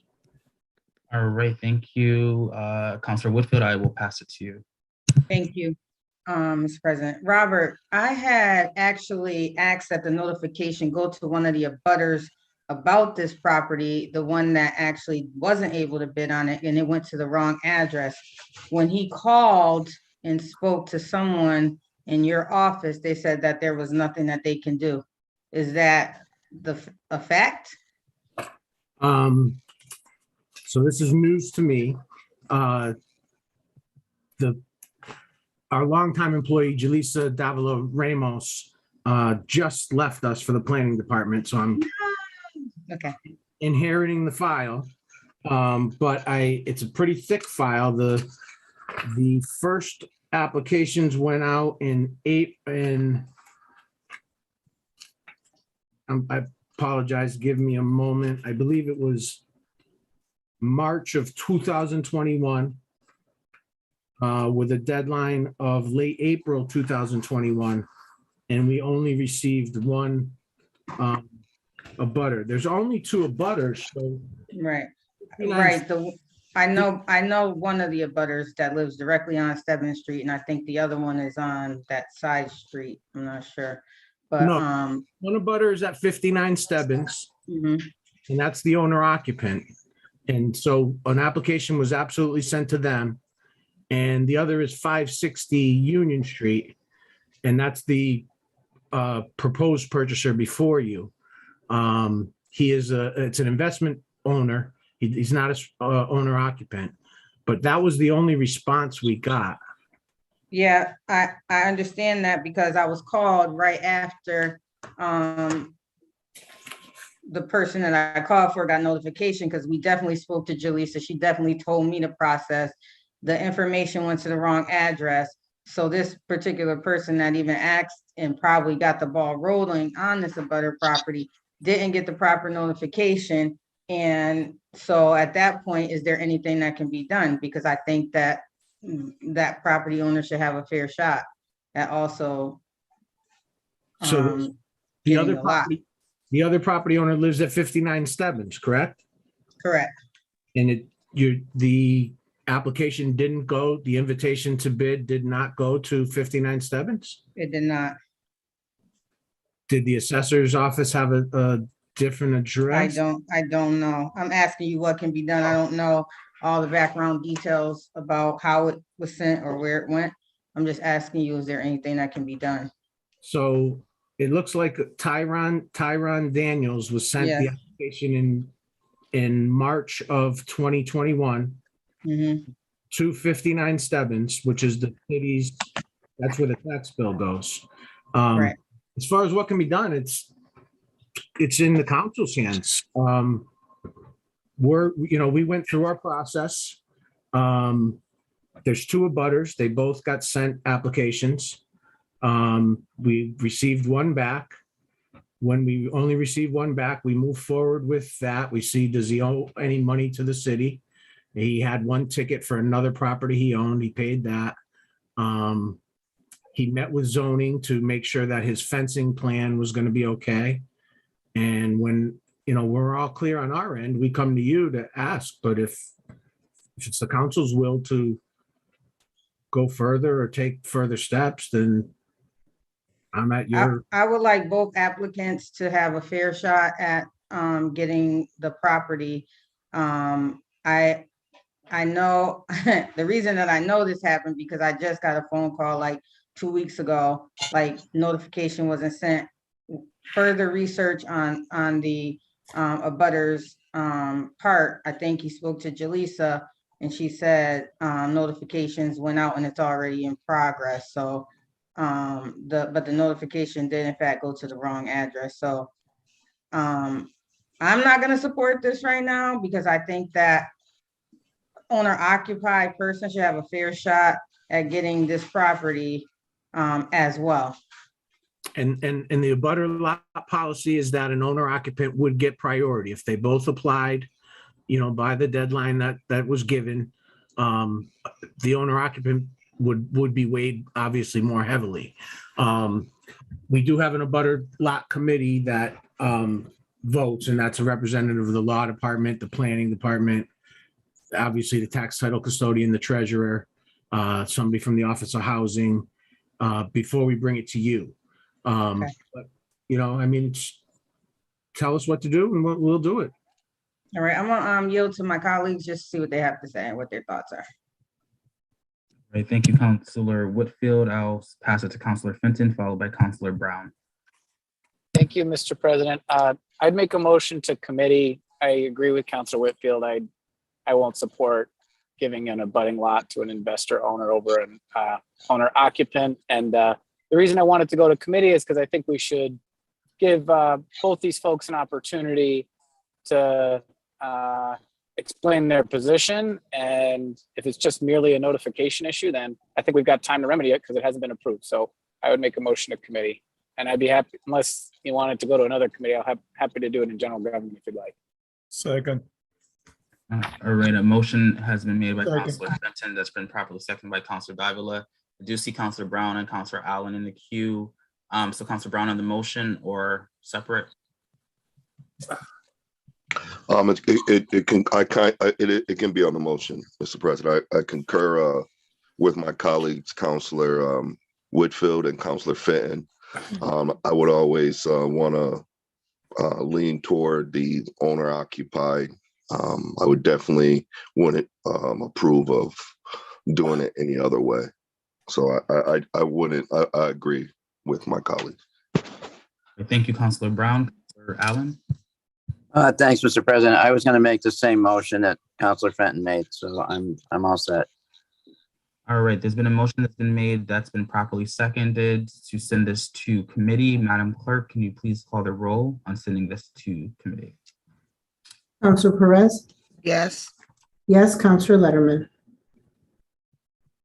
Yes. Yes, Councilor Curran. Yes. Yes, Councilor Walsh. Yes. Yes, Councilor Brown. Yes. Yes, Councilor Davila. Yes. Yes, Councilor Hurst. Yes. Yes, Councilor Edwards. Yes. Yes, Councilor Allen. Yes. Yes, Councilor Govan. Yes. Yes, Councilor Fenton. Yes. Yes, Councilor Whitfield. Yes. Yes, Councilor Williams. Yes, the motion to committee, and I'm sorry, what committee is taking this up?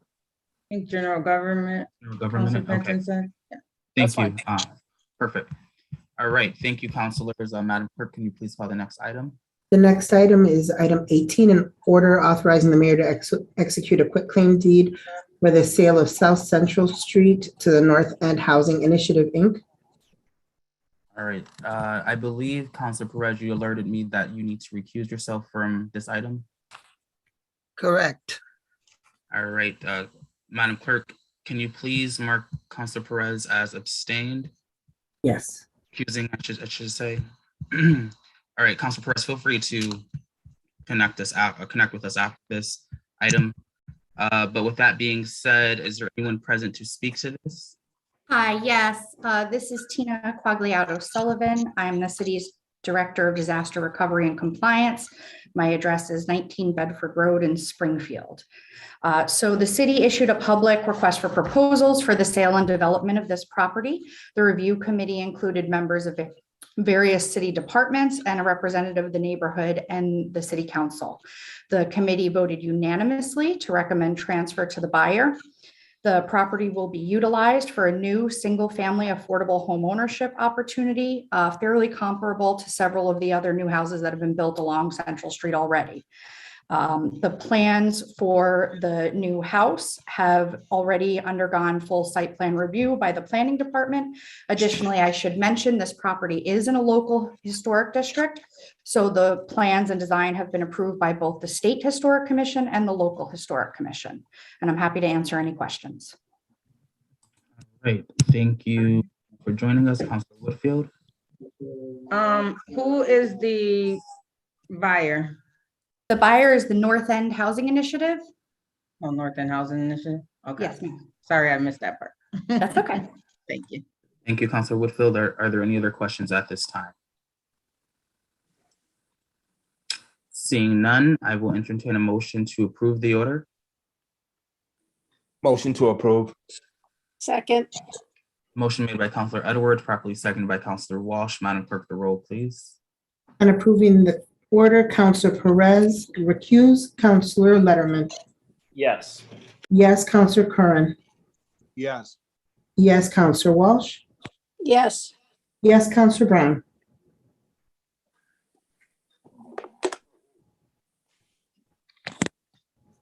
Counselor Brown. Yes. Yes, Counselor Davila. Yes. Yes, Counselor Hurst. Yes. Yes, Counselor Edwards. Yes. Yes, Counselor Allen. Yes. Yes, Counselor Govan. yes, Yes, Counselor Fenton. Yes. Yes, Counselor Whitfield. Yes. Yes, Counselor Williams. Yes, the order is approved. Councilors, thank you. Madam Clerk, the next item, please. The next item is an order authorizing the mayor to execute a quitclaim deed for the sale of North Side Central Street to C&C Homes LLC. Please state your name and address for the record. Yes, again, Tina Quagliato Sullivan, 19 Bedford Road in Springfield. So again, here, the city issued a public RFP for sale and development of the property. The review committee included the same members that I mentioned before. These properties all went out at a similar timeframe. And also included a representative of the neighborhood and the city council. They voted unanimously to recommend transfer to the buyer. The property, again, will be utilized for a new single-family affordable home ownership opportunity. And the plans have, again, undergone full site plan review by the planning department. All right, thank you, Tina. Are there any questions from the council at this time? Seeing none, I will also entertain a motion to approve this order. Motion to approve. second, Motion made by Councilor Edwards, seconded by Councilor Whitfield, I believe that was. No, Councilor Walsh, perhaps. Govan. Go on. You just gonna name all the women on the council now. one of us. The beauty of Zoom, trying to catch it in the act, but I appreciate that. Seconded by Councilor Govan. Madam. Mr. President, can I just ask one thing to Tina? I just wanted to see if we could have a meeting just to go over the quitclaim deed process and see how it works, and to see if any of these organizations get any type of help going through the quitclaim deed process, because I know I've seen the RPs go out and things like that, but going through the whole process, I would just like to know how that works. So I don't know what committee would do it. Sure. I'll do it. But So do you want to, are you asking to put the item on hold or? Oh, no, are no, you no. Separate of No, this? because I've Okay. seen the RFPs and everything. Sure. I just want to know how the process works, so. So I should say, Counselor Edwards has a meeting, a subcommittee meeting set up I believe within the next 2 weeks, or is currently setting one up where we're going to be reviewing some plans for additional new single-family housing construction, homeownership opportunities. And we could also potentially talk about the RFP process and some of the technical assistance we do to get more developers to participate in this at that meeting, if that's helpful. Okay, I'll ask Counselor Edwards if that's okay. We can talk offline, but thank you. Okay, sure. Thank you, Mr. President. All right, thank you, Counselor Whitfield. Thank you, Tina. Madam Clerk, can you please call the roll on the motion? On the motion for item 19, Counselor Perez? Yes. Yes, Counselor Letterman? Yes. Yes, Counselor Curran? Yes. Yes, Counselor Walsh? Yes. Yes, Counselor Brown? Yes. Yes, Counselor Davila? Yes. Yes, Counselor Hurst? Yes. Yes, Counselor Edwards? Yes. Yes, Counselor Allen? Yes. Yes, Counselor Govan? Yes. Yes, Counselor Fenton? Yes. Yes, Counselor Whitfield? Yes. Yes, Counselor Williams? Yes, the order is approved. The next item, please. The next item is item number 20, an order authorizing the mayor to execute a quitclaim deed for the sale of Northside Central Street to CNC Homes LLC. And I'll pass it to you. Yes, so again, sort of similar thing that I've described in the past 2 items. We issued an RFP. There was a committee. The committee did include representative of the neighborhood and city council, and the committee voted unanimously to recommend transfer to the buyer. This property will again be utilized for a new single-family affordable home ownership opportunity, again, comparable to other houses recently constructed on Central Street. All right, thank you, Tina. Counselor Walsh? Yes, thank you. Very exciting that there can be more people having the opportunity to have their own home. When they do this and they meet the committee, do they show you a design of what the house is going to look like? They do, and then so they give us a proposed design. The recommendation is made on the proposed design, and then it goes to the planning department for full site plan review, and they typically tweak it a little bit. So the design has been tweaked to the planning department's approval, and they are good with that. If the property's in a local historic district, that design actually goes through both the state commission and the local historic commission. So the design's been slightly tweaked, but it will be in character with the existing neighborhood and the houses that have been built over there. Right, so you have a sense of what it's going to look like. Yes, ma'am. Thank you. All right, thank you, Counselor Walsh. Are there any other questions? Seeing none, I will entertain a motion to approve. So moved. Second. Motion made by Counselor Walsh, seconded by Counselor Edwards. Madam Clerk, the roll, please. Counselor Perez? Yes. Yes, Counselor Letterman? Yes. Yes, Counselor Curran? Yes. Yes, Counselor Walsh? Yes. Yes, Counselor Brown? Yes. Yes, Counselor Davila? Yes. Yes, Counselor Hurst? Yes. Yes, Counselor Edwards? Yes. Yes, Counselor Allen? Yes. Yes, Counselor Govan? Yes. Yes, Counselor Fenton? Yes. Yes, Counselor Whitfield? Yes. Yes, Counselor Williams? Yes, the order is approved. Thank you, Tina, for joining us. Thank you. All right, Madam Clerk, the next item, please. Item number 21 is for the creation of Forest Park Trolley Waiting Pavilion, Local Historic District, 299 Sumner Avenue. All right, please state your name and address for the record. Sure, Patrick Sullivan, Director of Parks and Buildings, 17 Arvesta Street, Springfield, Mass.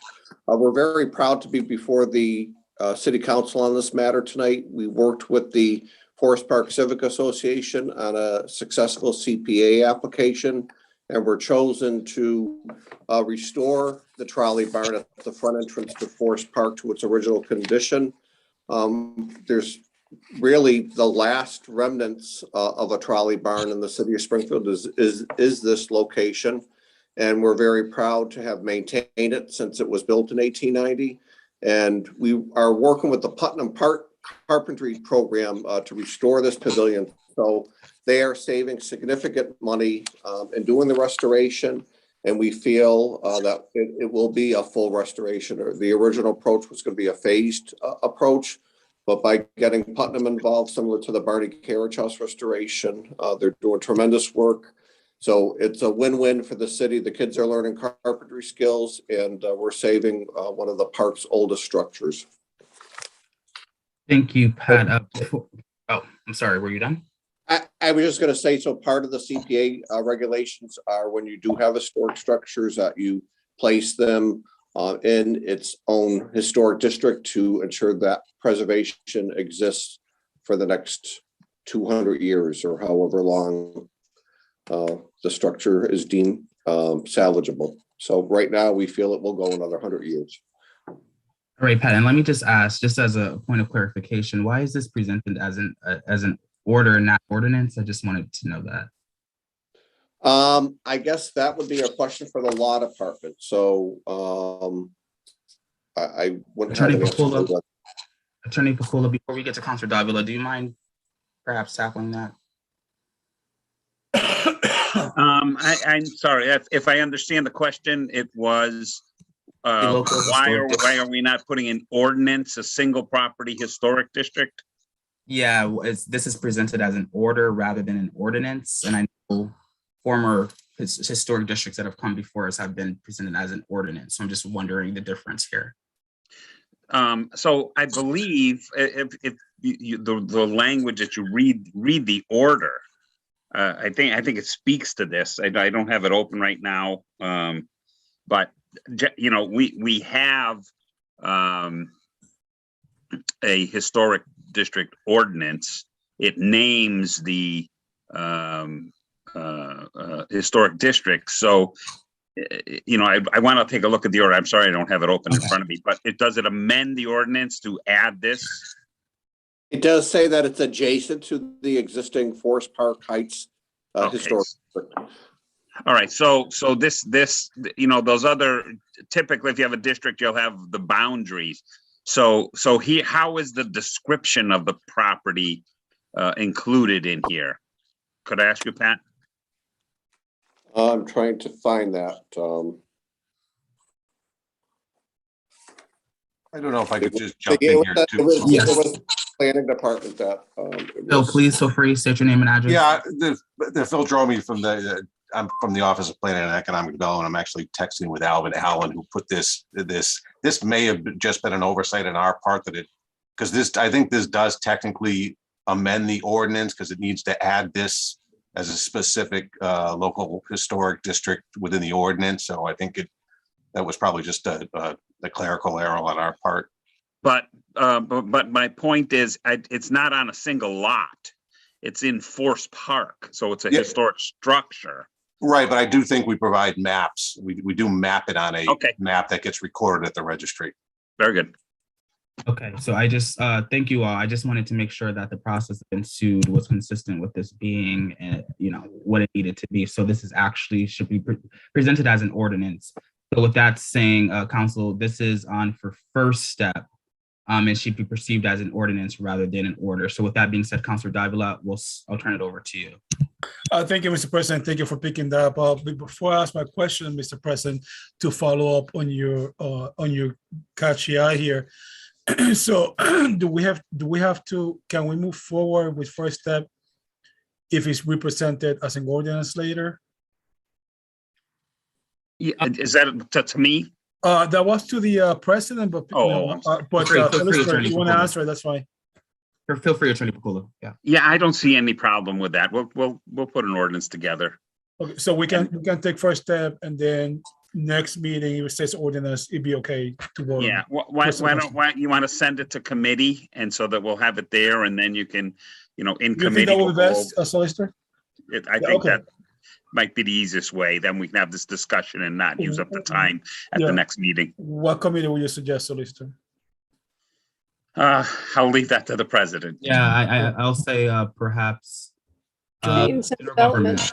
Our maintenance and development, Councilor Walsh, if you're open to having within your purview, I appreciate it. I mean, maintenance and development is DPW and parks, so. Yes. Okay, then I will, if without objection, Mr. President, I will make a motion this item be sent to maintenance and development committee. All right, thank you, Councilor Second. Davila. I also Second. seconded by Councilor Perez. I also see Councilor Brown's hand up and Councilor Walsh. Still Councilor Brown on the motion. I just had a quick statement for Pat.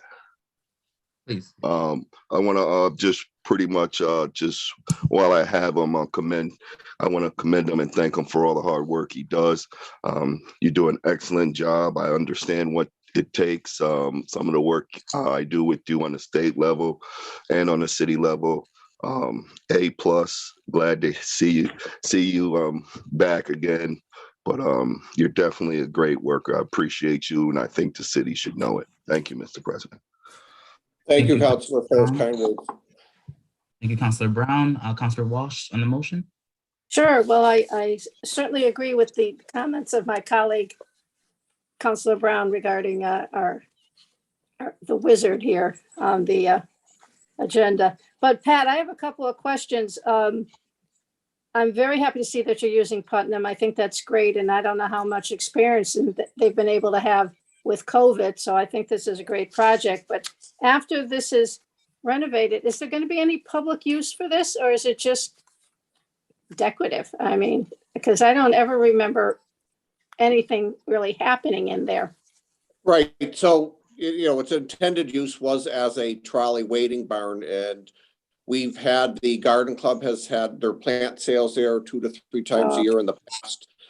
We are looking at, I think Councilor Letterman deserves this credit with chess programs. And I think Councilor Govan and the Orchard has started chess programs. So we're looking at maybe doing chess programs, tournaments there in the summer with recreation. So we're getting creative and I think once it's done, it'd be a beautiful spot. If someone was getting married or an anniversary or something, it could be, rented out for, smaller type events as well. So I think the possibilities are limitless if someone wanted to use it for a purpose. But we're kind of looking at the recreation components of maybe chess, and then maybe the tennis clubs could use it for after mixer parties or something. Oh, that's great. And have you been trying to do this for a long time? Yeah, it was on our radar for probably the last 10 years. And again, I can't thank the citizens of Springfield for passing the CPA ordinance, because as the councilors know, we're getting a lot of interest from all neighborhoods for projects. And if it wasn't for this money, this project probably wouldn't have moved forward, because as you know, there's so many other greater needs in the city, as you were hearing tonight, for vehicles and so forth. So this money directs it towards specific uses. And I think we're all working together to maintain and make those repairs, and it's gotten the neighborhood councils more involved in the process as well. So I think it's been a win-win for everybody. Okay, thank you. Thank you, Councilor Walsh. Attorney Pakula, I see your hand up. Did you have a final comment on this? You're muted, Attorney. You're muted, Ed. I wanted to respond, Councilor Walsh. When I was a kid, I lived here too, but we had tenants on the first floor. On the second floor that had lived here since like the 1930s. Wow. And when I was a kid, they used to go over to the trolley barn for square dancing. Oh, no kidding. That's how long ago it was. And then the other thing, I did now look at the documentation. I have no problem with taking a first step vote with the recommendation, sending it to committee, and we'll finalize the paperwork. All the other paperwork we need is there. All we need is to correct the order, and so we'll have that for the committee. And do you still know how to square dance? No, I haven't done it since 6th grade, but I miss it. Thank y'all for that moment to walk down memory lane. I'll take Councilor Letterman. Thank you, Mr. President. One quick point of clarification, although I certainly appreciate Director Sullivan, is Councilor Govan, certainly, who has spearheaded chess along with some active residents in Indian Orchard and throughout the city. So I can't take credit there, but I just wanted to clarify the solicitor's point. Happy to make any amendments that need to be made in maintenance and development, but Are we referring this to maintenance and development, or are we taking a first step vote and then making amendments in maintenance and development coming back? What are we doing? Yeah, I was going to ask that question as well. My suggestion is if you want to get this going, to take the first step, send it to the committee, and when it comes back, we'll have the amendment in the proper form. I'm still confused. Are we taking first step vote, or are we taking a vote to send to committee? Typically, first step involves going to the committee. That is So, true. It usually goes straight to general government after first step. That's true. Right. So- We can do that too. We can do first step. We do whenever Councilor Fenton does his general government meeting, you make the amendments there, and then you come back. Let's do that. For clarification, Mr. President. Yeah. Councilor Davila, please, let me just provide a further point of You clarification. watch. I wanted to, I'm sorry. You I like to wanted take your time? Councilor Whitfield. I'm sorry. I just wanted to further clarify. Who made the initial motion to committee? I did, Mr. I seconded. All right, Councilor Davila, if you would like to withdraw that, we can reframe it as going to passing first step rather than it being immediately sent to committee. Okay, very well. And just so for my own purposes, Solicitor, before I make the motion, just to be clear, so you're suggesting we pass first step, send to committee, out committee, maintenance and development, it can be then redrafted as an ordinance, be brought for second step, correct? I think it typically goes to general government, but it doesn't matter. Whatever committee you send it to is fine. We can get the paperwork done properly and come back after that. Okay, then Mr. President, I will draw my motion and I will restate the motion that, well, go ahead, Mr. President, then we'll take first step. Yeah, sure. If I would entertain a motion at this time, to take first step. Make a Second. motion to take first step or second, whichever one I gotta do. I second. All right, a motion proposed by Councilor Whitfield, seconded by Councilor Davila. Madam Clerk, can you please call the roll to pass first step on the ordinance? On first steps, Councilor Perez. Yes. Yes, Councilor Letterman. Yes. Yes, Councilor Curran. Yes. Yes, Councilor Walsh. Yes. Yes, Councilor Brown. Yes. Yes, Councilor Davila. Yes. Yes, Councilor Hurst. Yes. Yes, Councilor Edwards. Yes. Yes, Councilor Allen. Yes. Yes, Councilor Govan. Yes. Yes, Councilor Fenton. Yes. Yes, Councilor Whitfield. Yes. Yes, Councilor Williams. Yes, the ordinance passes first step. Madam, Clerk, the next item, please. The next item is item number 22, which is a special permit to amend an existing special permit granted May 1983. It's on 4 Plumtree Road, also known as 505 Allen Street. All right, Madam Clerk, on this special permit, is there any remaining testimony in favor of this item? There is not. All right, and how about in opposition? There is not. All right, I will turn it over to the council at this time to ask, are there any further questions?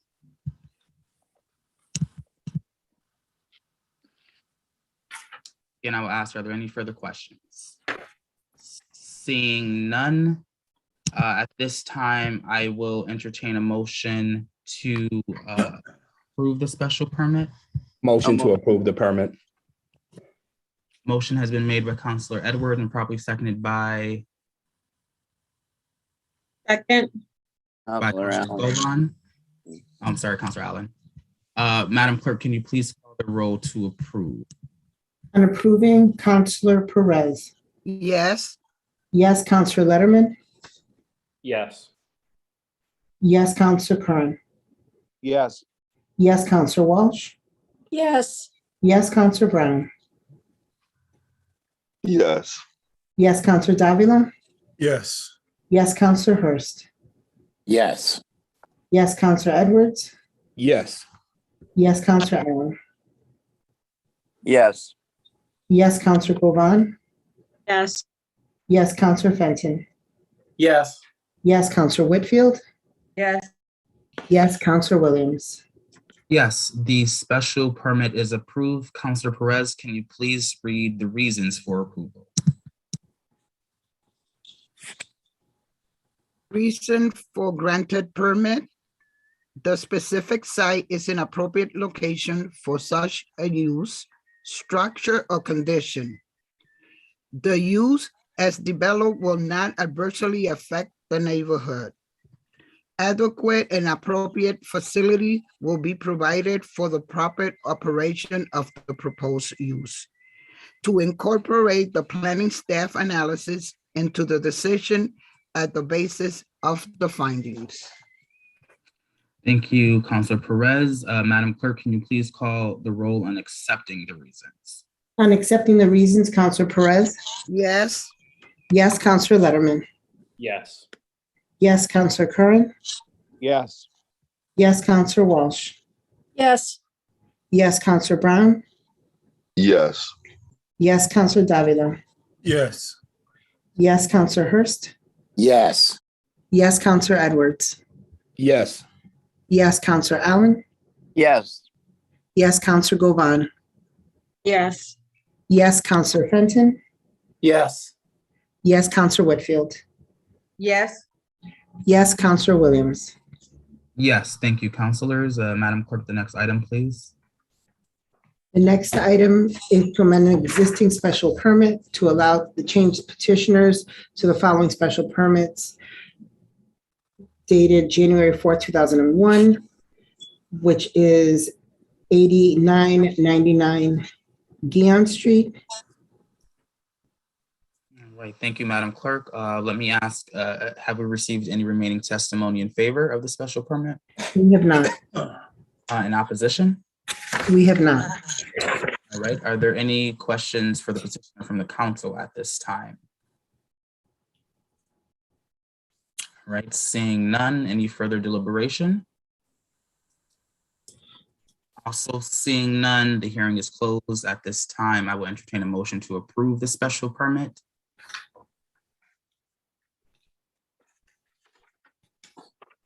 Again, I will entertain a motion to approve. So move. Motion made by Counselor Brown, properly second. Second. Seconded by Counselor Perez. Madam Clerk, can you please call the roll? Counselor Perez? Yes. Yes, Counselor Letterman? Yes. Yes, Counselor Curran? Yes. Yes, Counselor Walsh? yes, Yes, Counselor Brown? Yes. Yes, Counselor Davila? Yes. Yes, Counselor Hurst? Yes. Yes, Counselor Edwards? Yes. Yes, Counselor Allen? Yes. Yes, Counselor Govan? yes. Yes, Counselor Fenton? I'm sorry, Madam Clerk. Could you clarify the motion? This motion is to amend the existing special permit to allow a change of petitioners to the following special permit, and it's for the Guion Street Realty Corporation and North Star Pulp Paper. Thank you. Yes. Yes. Counselor Whitfield? Yes, Yes, Counselor Williams? Yes, the special permit is approved. Counselor Perez, and the reasons for approval, please. Reason for granted permit. Number one, the specific site is an appropriate location for such a use, structure, or condition. Number two, the use as developed will not adversely affect the neighborhood. Number three, adequate and appropriate facilities will be provided for the proper operation of the proposed use. Number four, to incorporate the planning staff analysis into the decision at the basis of the findings. Thank you, Counselor Perez. Madam Clerk, can you please call the roll to accept those reasons? On accepting the reasons, Counselor Perez? Yes. Yes, Counselor Letterman? Yes. Yes, Counselor Curran? Yes. Yes, Counselor Walsh? yes, Yes, Counselor Brown? Yes. Yes, Counselor Davila?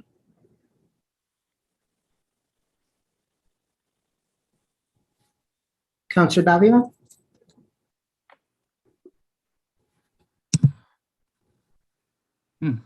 Away. Counselor Hurst? Yes. Yes, Counselor Edwards. Yes. Yes, Counselor Allen. Yes. Yes, Counselor Govan. Yes. Yes, Counselor Fenton. Yes. Yes, Counselor Whitfield. Yes. Yes, Counselor Williams. Yes, thank you, counselors. Counselor Davila, are you there? All right, I Counselor. don't see him. Yeah, Madam Clerk, you can call the next item, please. Okay, the next item is item 24 for a special permit for the reuse of an existing structure at the properties known as 195 State Street. All right, thank you, Madam Clerk. And again, I will ask, have we received any remaining testimony for those in favor of the special permit? We have. All right, if at this time you could read that into the record. And so just as a heads up, we've received some lengthy emails relative to the special permits that are coming up.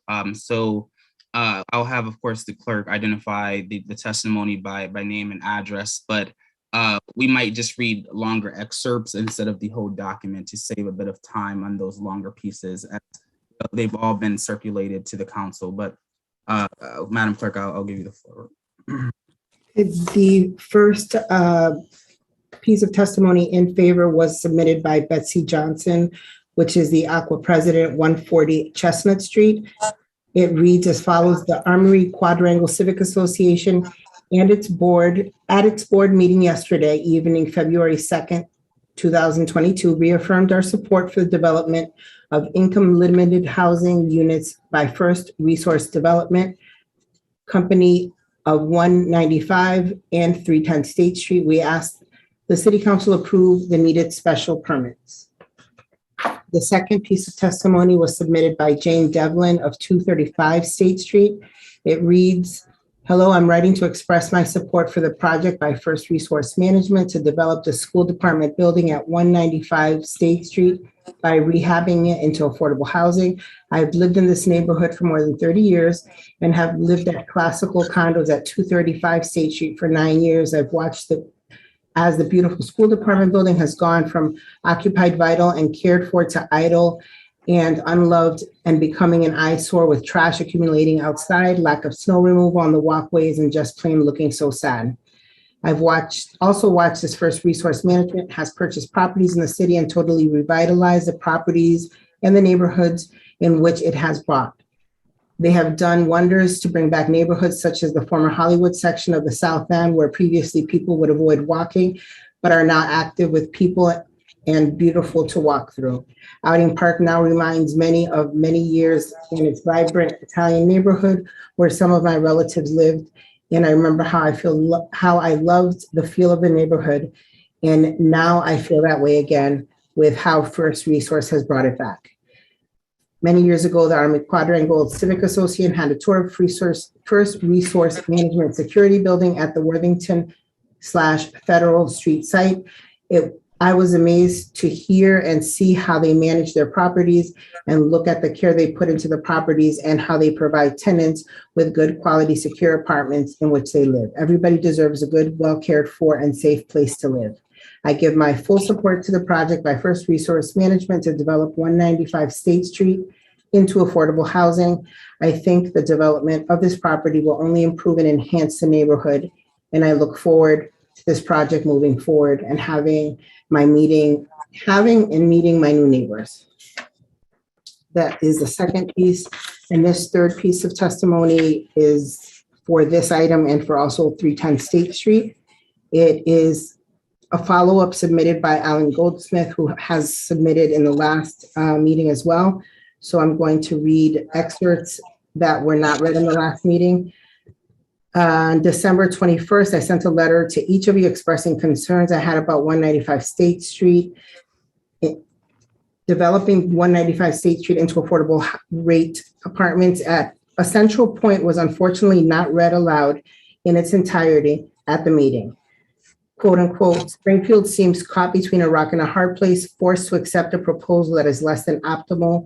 Example given, affordable rather than preferred market rate housing, lack of suitable parking because it has been it's seen as the only hope for preserving a deteriorating historic building.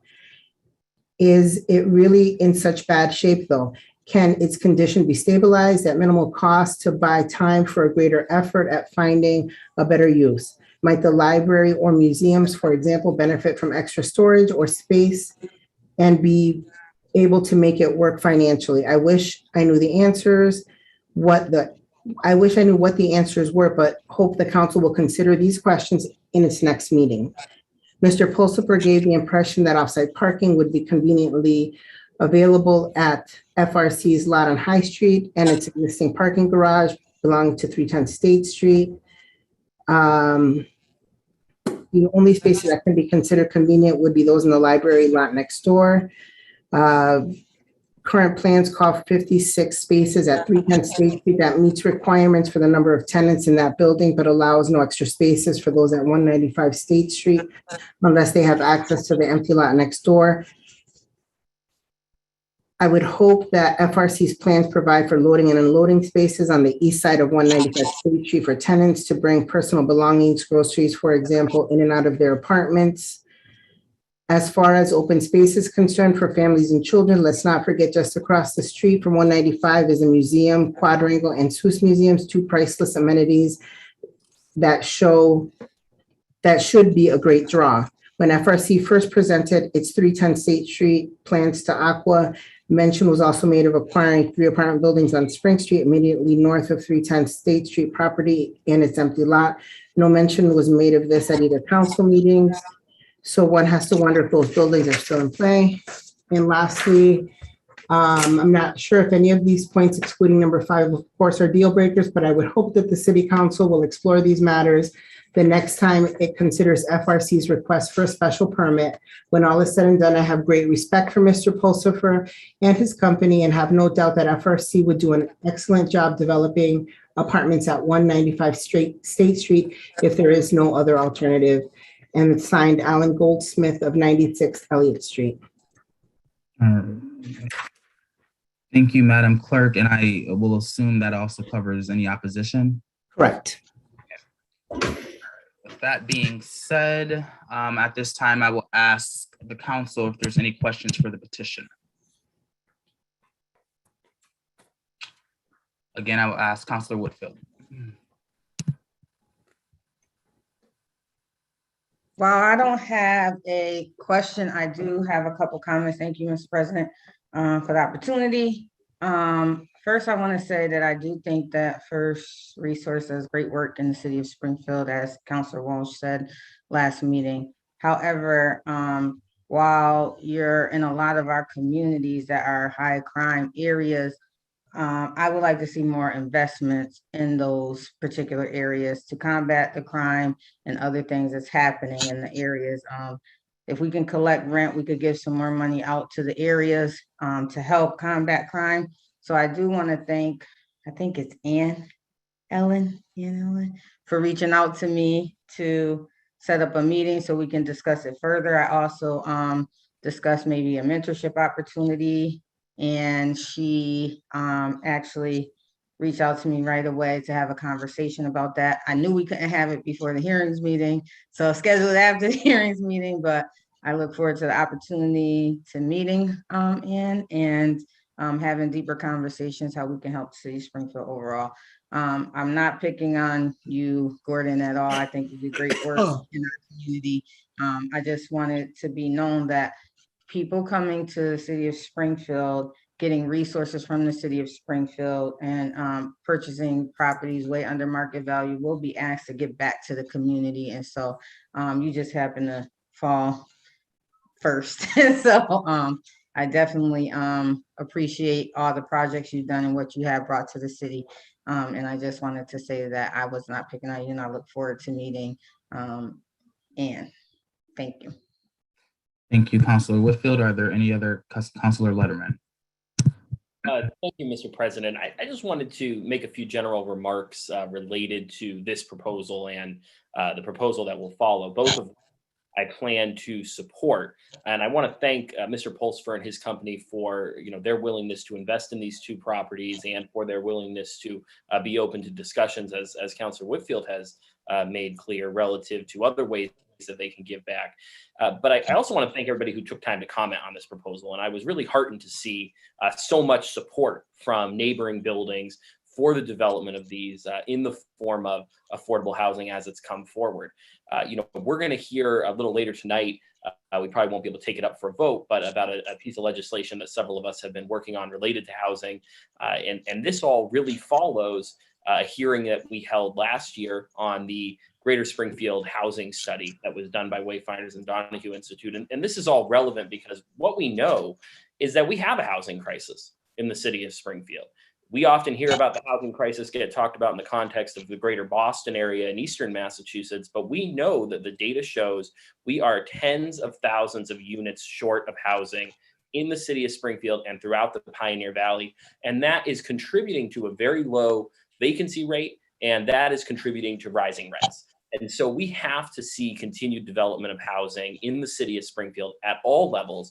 And this council has approved over the years housing incentives of many kinds for market rate housing, for affordable housing, for the development of single family housing. We just heard a couple of items a moment ago that are going to be going towards that effort. And so I think that we're on the right track, and this is part of that, but we have to stay on that track, and we have to be open to accepting housing at every single level to get us to where we need to be. And I'll say finally, I think that it is going to be incredible to see these two long vacant buildings filled with individuals and families contributing to our downtown, making it a vibrant, walkable downtown, and really bringing these buildings back to life. So we're on the right track. I want to thank everybody who's been involved. And I just want to make sure that we all stay focused on continuing to see housing develop across our city at every level. Thank you very much, Mr. President. Thank you, Councilor Letterman. Are there any other comments or questions at this time? Councilor Allen.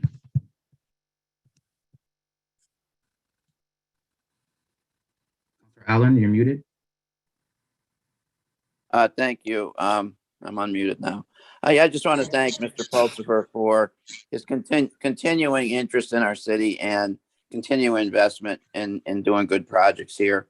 Appreciate the responsiveness to the traffic issue and also to the park across the street and trying to improve those. And thank you just in general for your projects and your interest in bettering Springfield. Thank you. Councilor Allen, Councilor Davila.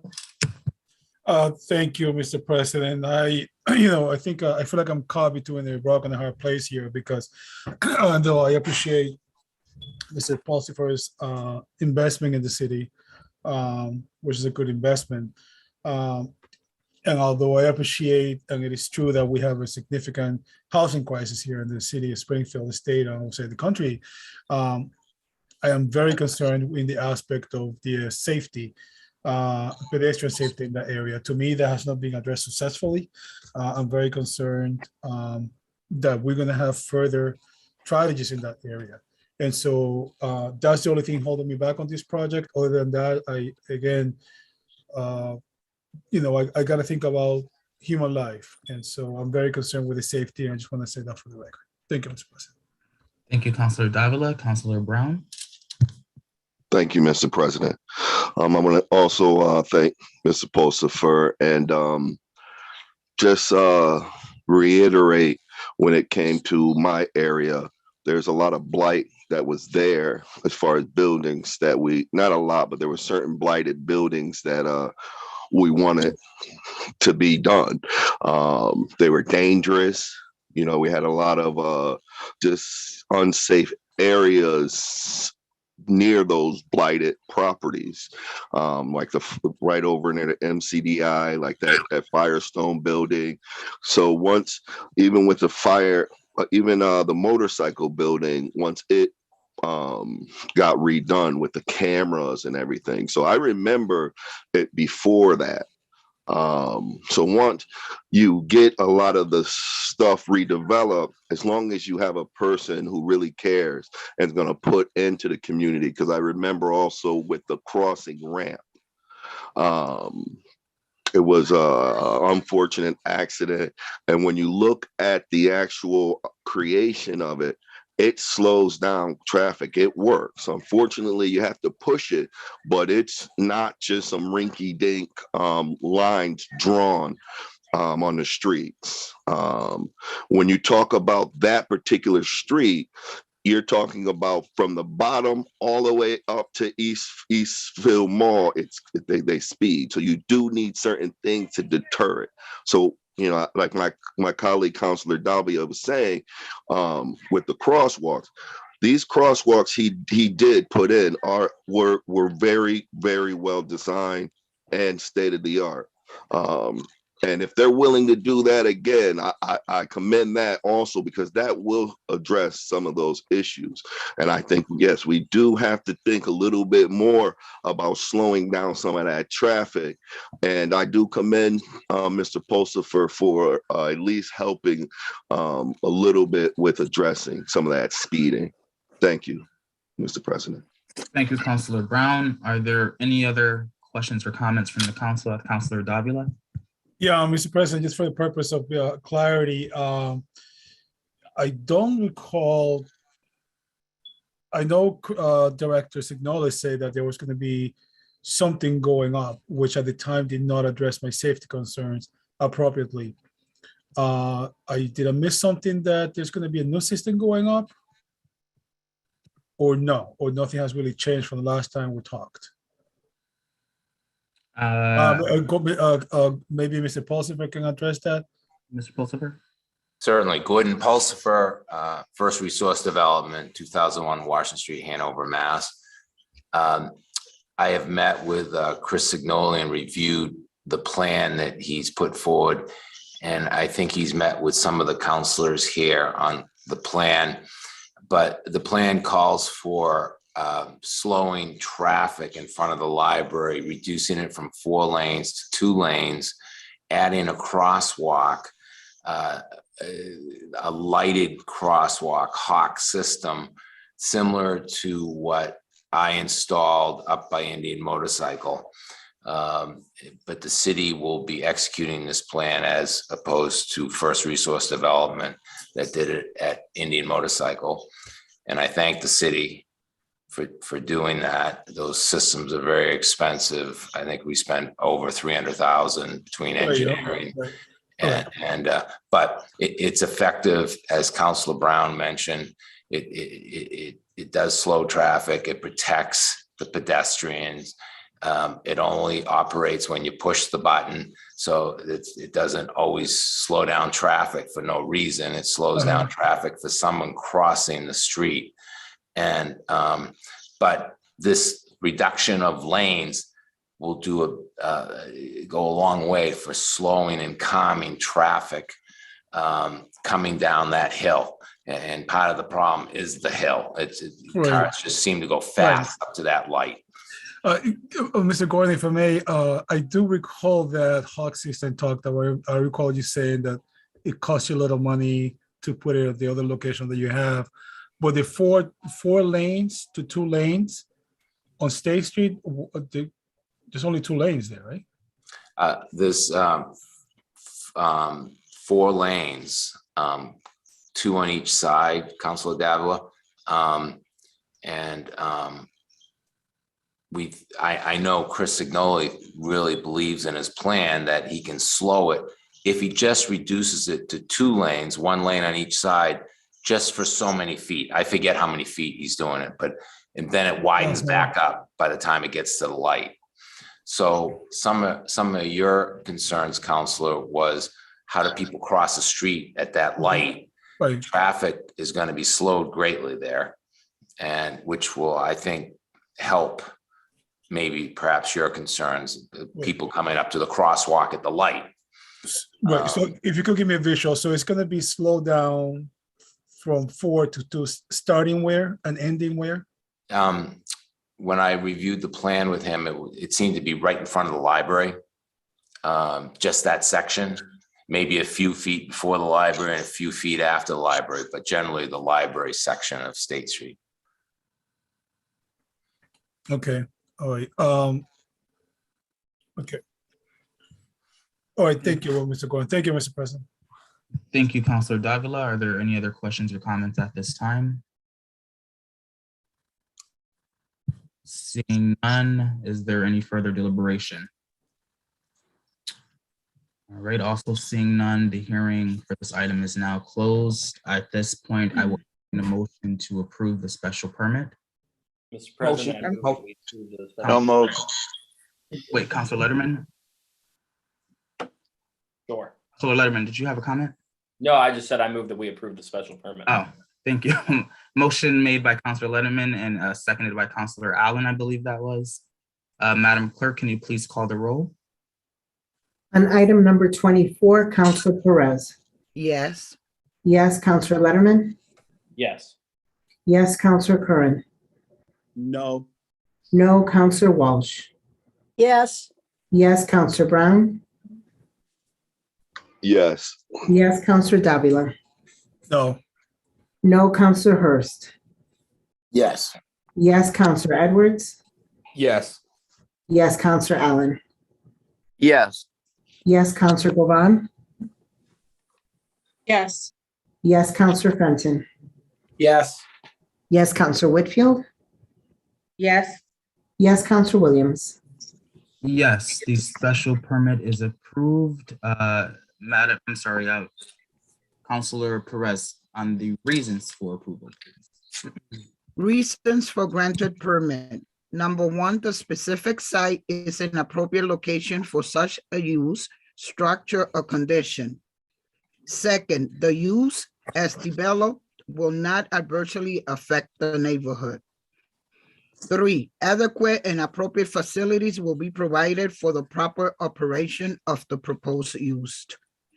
4, to incorporate the planning staff analysis into the decision at the basis of the findings. Thank you, Counselor Perez.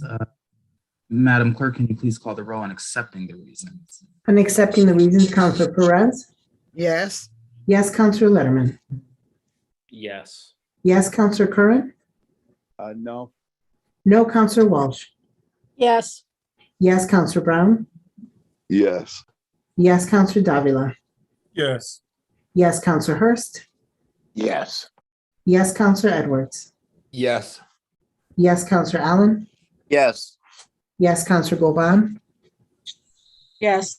Yes, Counselor Fenton. Yes. Yes, Counselor Whitfield. Yes. Yes, Counselor Williams. Yes, thank you, counselors. Madam Clerk, we'll take the next item, please. The next item is item number 25, which is for a special permit for the reuse of an existing structure at the properties known as 310 State Street. All right, Madam Clerk, have we received any remaining testimony in favor? No remaining testimony. All right, and how about in opposition? No. Are there any further questions for Counselor Letterman? Thank you, Mr. President. I just had one question relative to the testimony we received, I believe from Mr. Goldsmith on the last round, but it was relative to this item, which was seemingly a assertion that there had also been some talk about another building along with 310.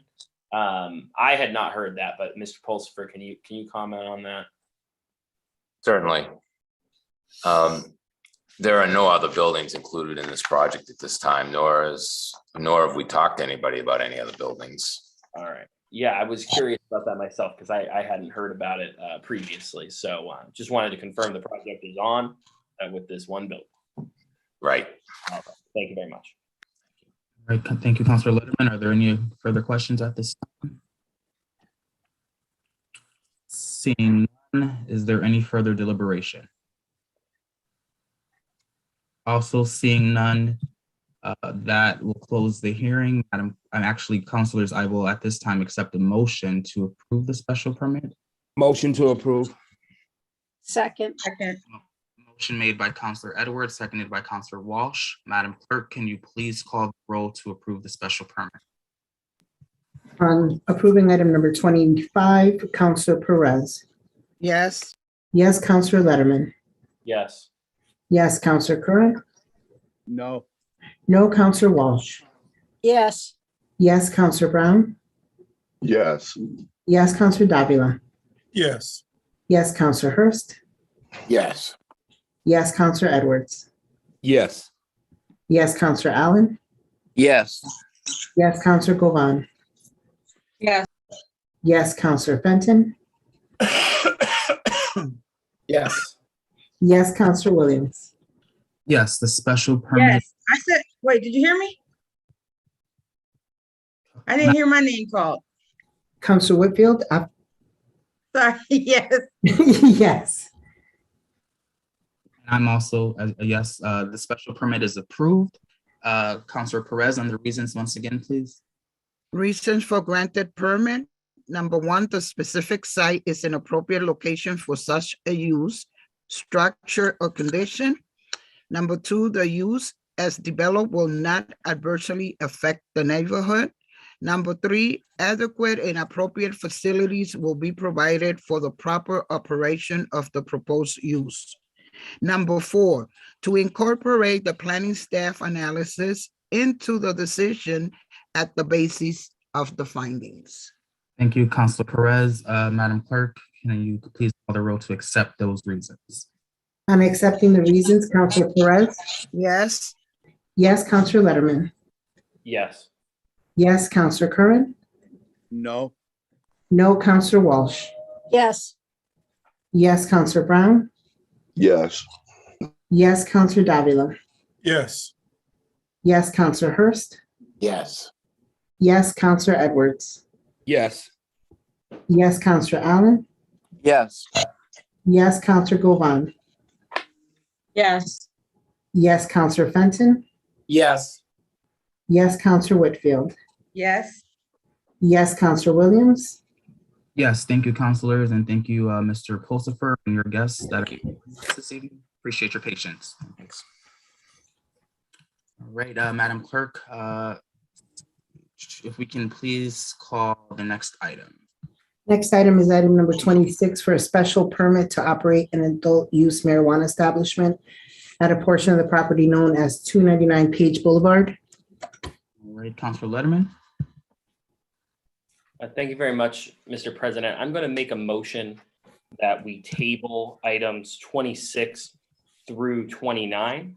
Over the last several weeks, it's become very clear there are a lot of questions that several of our colleagues have, including myself and others, relative to a number of steps in the review process and in the HCA process. And I think that we need to make sure those questions are addressed before we move forward, either with additional land use issues or HCAs. And I also think that there's been additional assertions made in the last week that need to be resolved for us to be able to move forward. In addition, I know I just received a number of documents in response to the request that I made for the scoring process, as well as other additional information related to the audit that was conducted. And I know other counselors have requested that documentation. I do not know if they've yet received it, but certainly I think all counselors should have the same information in front of them prior to continuing to move forward. I do have to say, Mr. President, that I'm very concerned with the state of cannabis licensing in the city of Springfield. I'm very concerned that we might be falling behind relative to some of our surrounding communities. And I don't want to see us leaving revenue or jobs on the table. However, I think there's nothing more important in this process than the integrity of this body. And I want to make sure we resolve any and all questions or assertions prior to continuing the process forward. So that's my reasoning for making the motion to table. And I think that should it be successful, we should be diligent as a body in utilizing our committee structure to resolve, again, those outstanding questions and get back to the licensing process as swiftly as possible while maintaining transparency, equity, and accountability. All right, thank you, Counselor Letterman. You have made a motion to table items. Give me 1 second. Second that motion. 26 through 29, and it's been properly seconded by Counselor Edwards. Is there any discussion on the motion? I'm seeing Counselor Brown. I'll start with you. Thank you, Mr. President. Just for the record, I will be abstaining for all cannabis and marijuana related issues. Thank you, Counselor Brown. Yes, we got that noted for at the last meeting. Thank you. Thank you. Counselor Perez? Yes, my concern is that I have not received the information.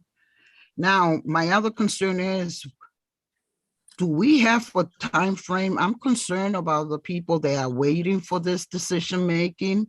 And although, you know what, we have been requesting this and I've seen it. I just came aboard as a city council in January, but I have been following what's going on, and I think we have to put some time frames. I am very concerned. And I don't want it to fall because of the decision that we're making tonight. It has to be very clear that the council is not the council's fault, because that's what I'm hearing from the community. So I just wanted to bring that forward, that concern forward. Thank you very much. Thank you, Counselor Perez. Counselor Hurst? Thank you. And I certainly appreciate the sentiments of Councilor Letterman. I just don't know, Mr. President, if we're going to be able to address these issues or rectify these issues in a subcommittee meeting, just because of the nature of the fact that this is a hearing. But I certainly agree with Councilor Letterman in terms of ensuring that folks get the same documentation that Councilor Letterman has and any additional documentation that has been requested. So to the extent we can get that and every counselor can get that, it'd be greatly appreciated. I know you have a meeting set up for Wednesday. I'd love for you to let us know whether we would still be moving forward with that or whether you would set something up after that. I don't know if 2 days is enough time for the body to peruse the information, but I'll certainly defer to you, Mr. President. Yeah, Counselor Hurst, I appreciate that. I'm open certainly to having a special meeting with the agenda items that would potentially be tabled today. They will not fall on our special schedule for Wednesday, as there wouldn't be enough notice for that. So I am open to certainly having a special and can work with the office to schedule that. So we certainly don't wait necessarily until the next meeting to get to one. Counselor Allen? Thanks, Mr. President. I agree with Counselor Letterman's request. A lot of us have spent hours upon hours on this in the last week, and there were just some things that indicate that we're not ready yet to vote. And one of which is the scores. We haven't received the scores to see exactly how these places lined up against each other, and not to mention some other things that have come up relative to zoning and approvals and the priority order of how the scoring and how it affected different applicants. So I'll be support. I agree that's the right thing to do. We tried our hardest to get to a point where we could vote tonight, but there's still some open items. Thank you. Thank you, Counselor Allen. Counselor Walsh? Yeah, thank you, Mr. President. And you know, I think what we're all circling around here is fairness. Certainly the last time that we discussed this issue, and thank you, Counselor Whitfield, who was our point person on the scoring committee, for bringing forward some of these issues that we were not aware of, and pointing out that some scores maybe should have been different, or people should maybe have gotten the license and didn't. But what I'm concerned about is the fairness issue here, and has everybody been treated fairly? Were all applicants treated fairly in this process?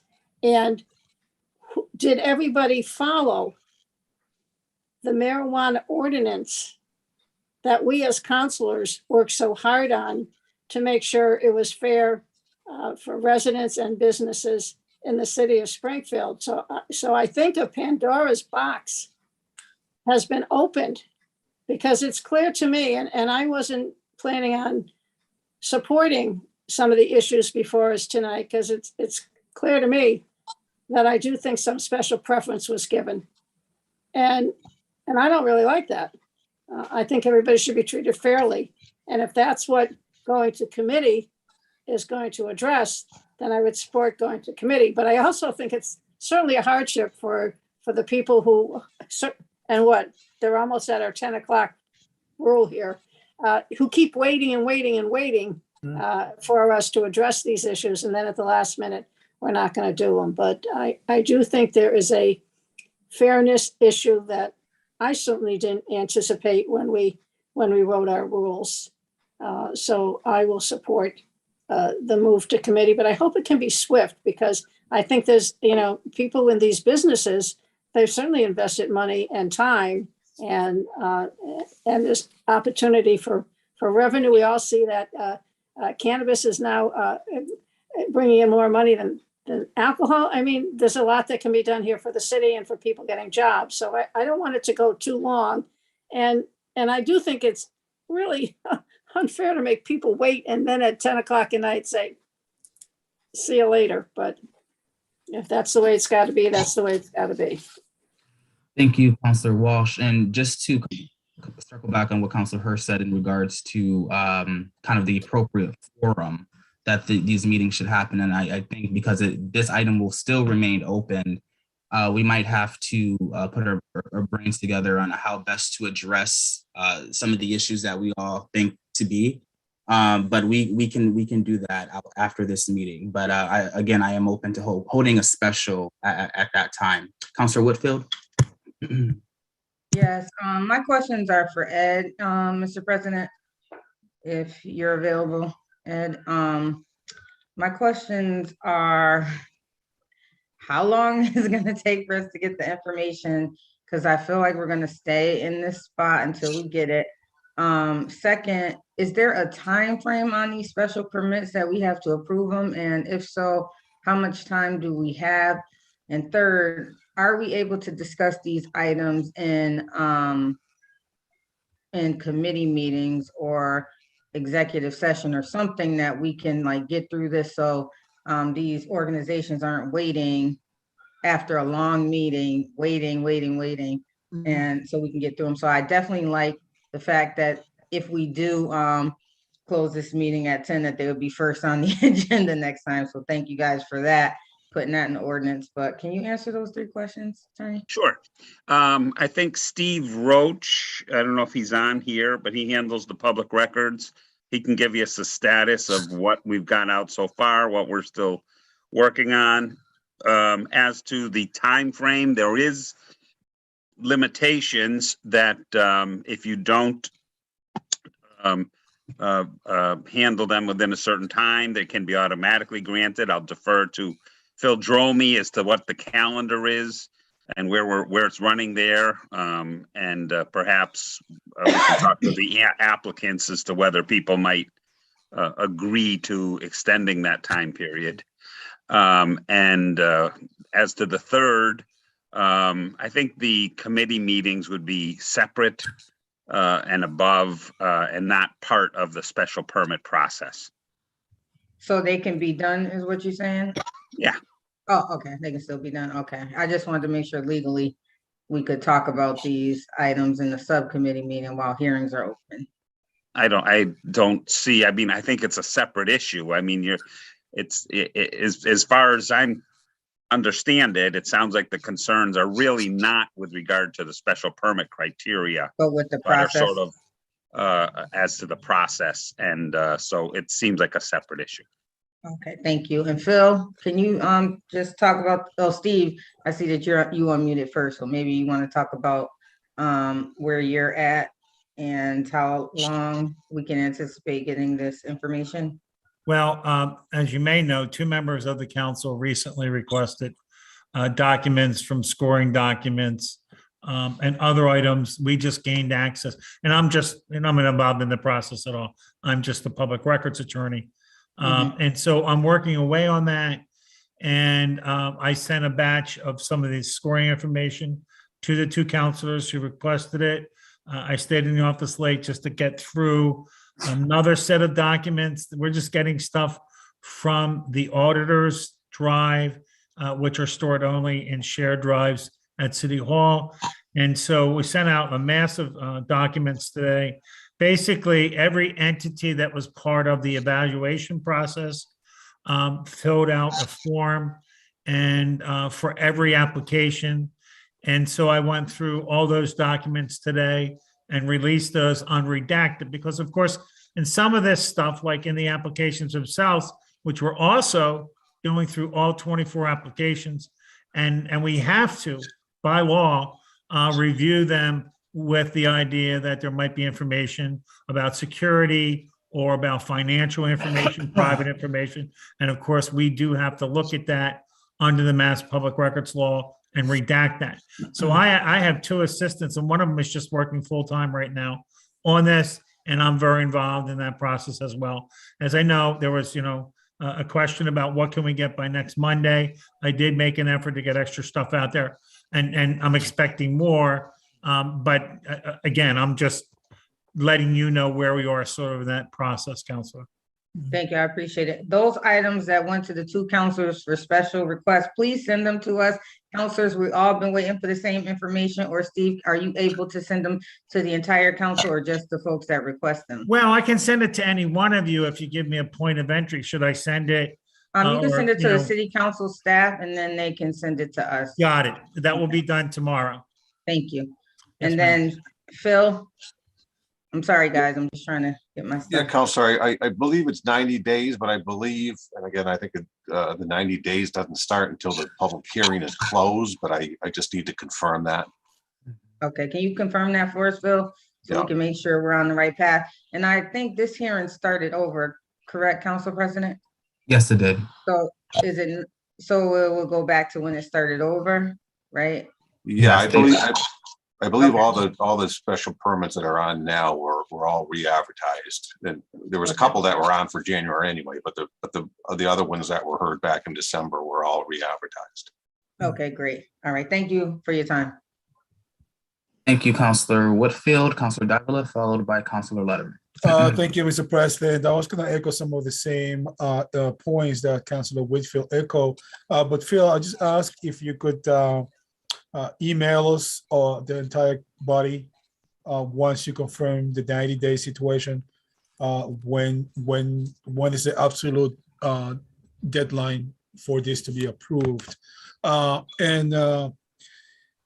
Mr. President, if I may, I think that before I ask a question, is the intent of Councilor Letterman's motion, is it to table it or send it to committee? Counselor Davila, I will defer to Counselor Letterman. Sure. The motion's to table. We can't send hearings to committee. I understand that, but I think the solicitor said to talk about the process.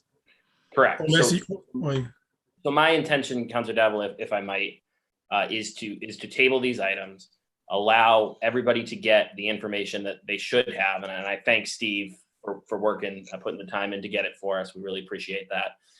And then once everybody has the information, what I think would be appropriate is to have a committee of the whole meeting, or however the president wants to do it. Get all this out on the table, work through these process issues, which are informing the other issues, but are not specific to them, which will make it appropriate to discuss.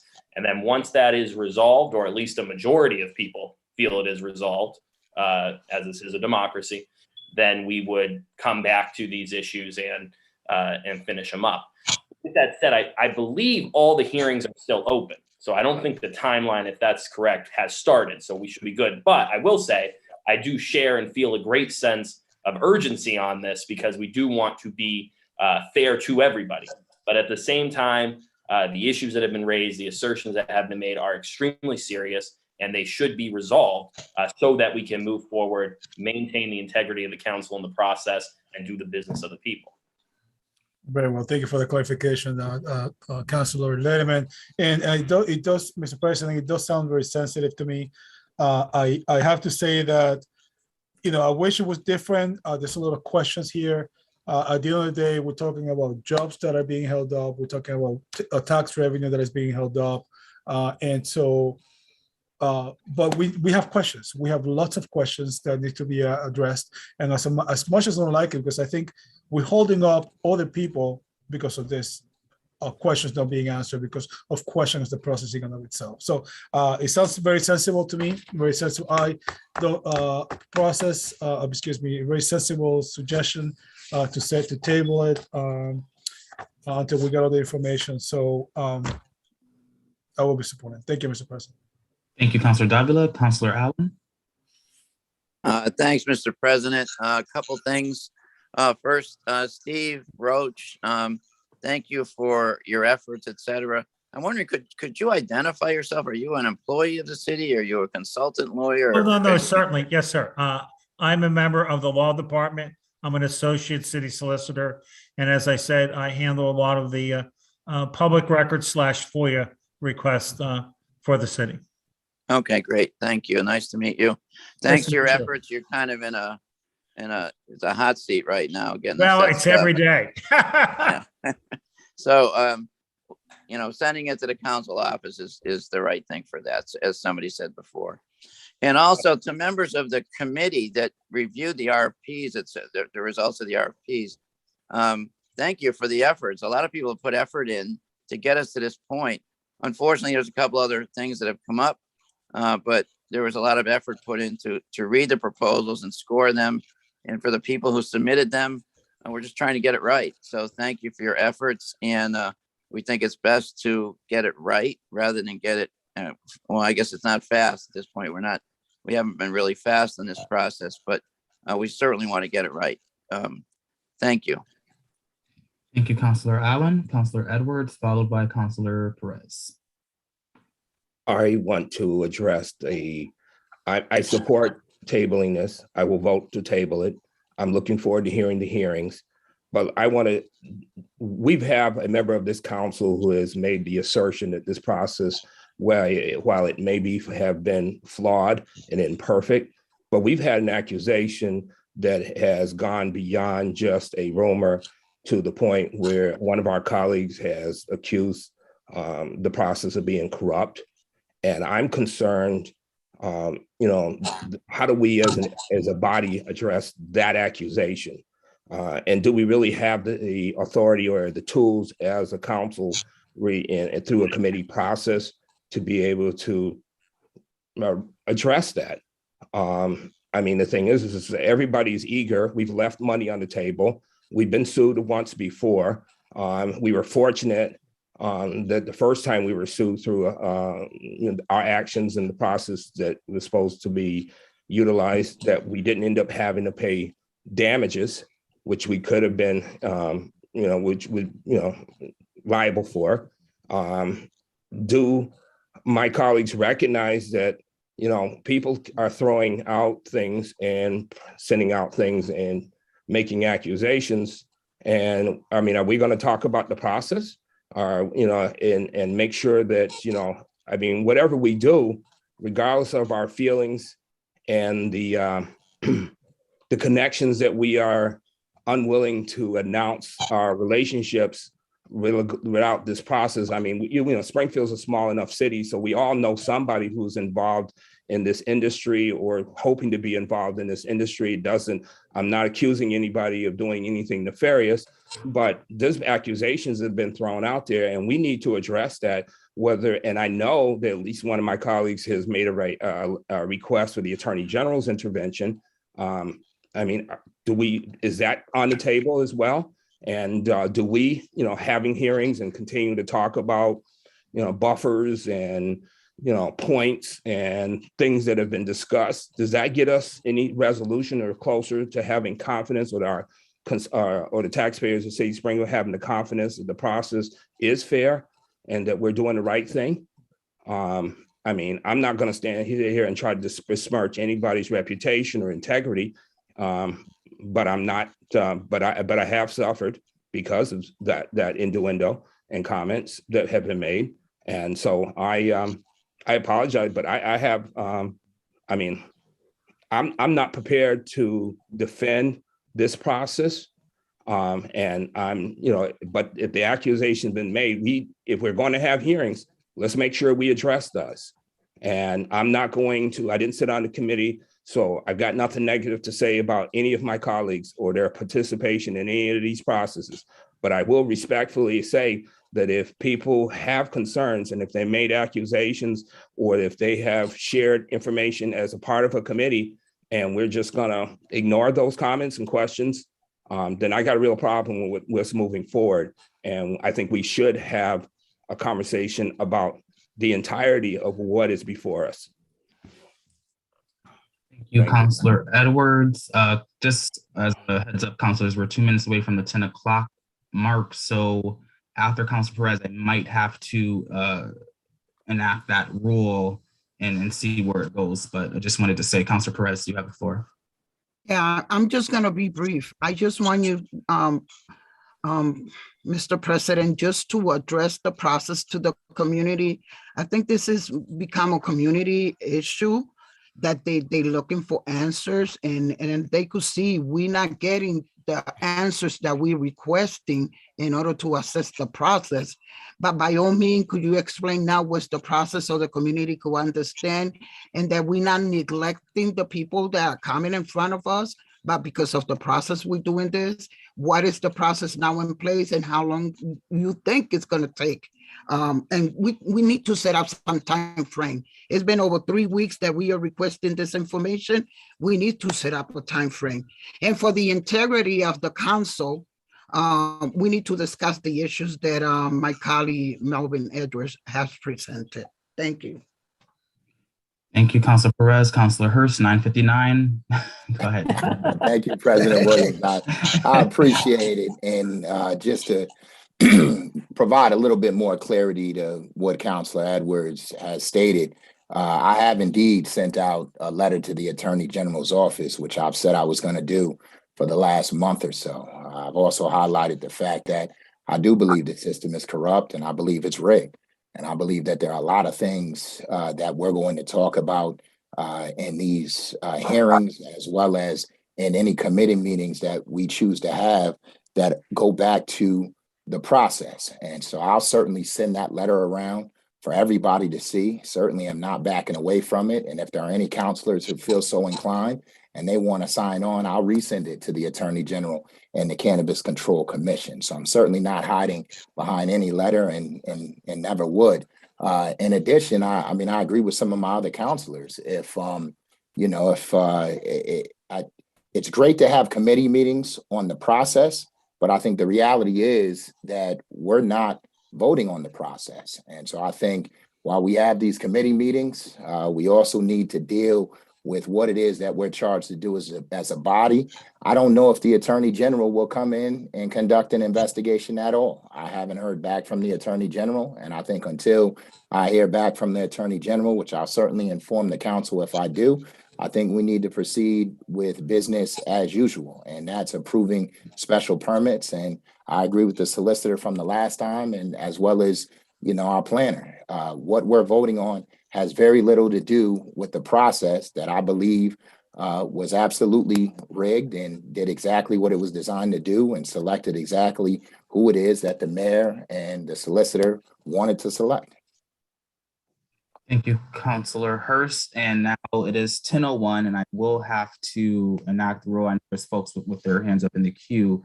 But Counselor Fenton, I hope he's around for this. I'll try to get it right the first time. But as I heard it correctly, I believe the rule is now that if there's an appetite to hear the rest of the items, a counselor needs to motion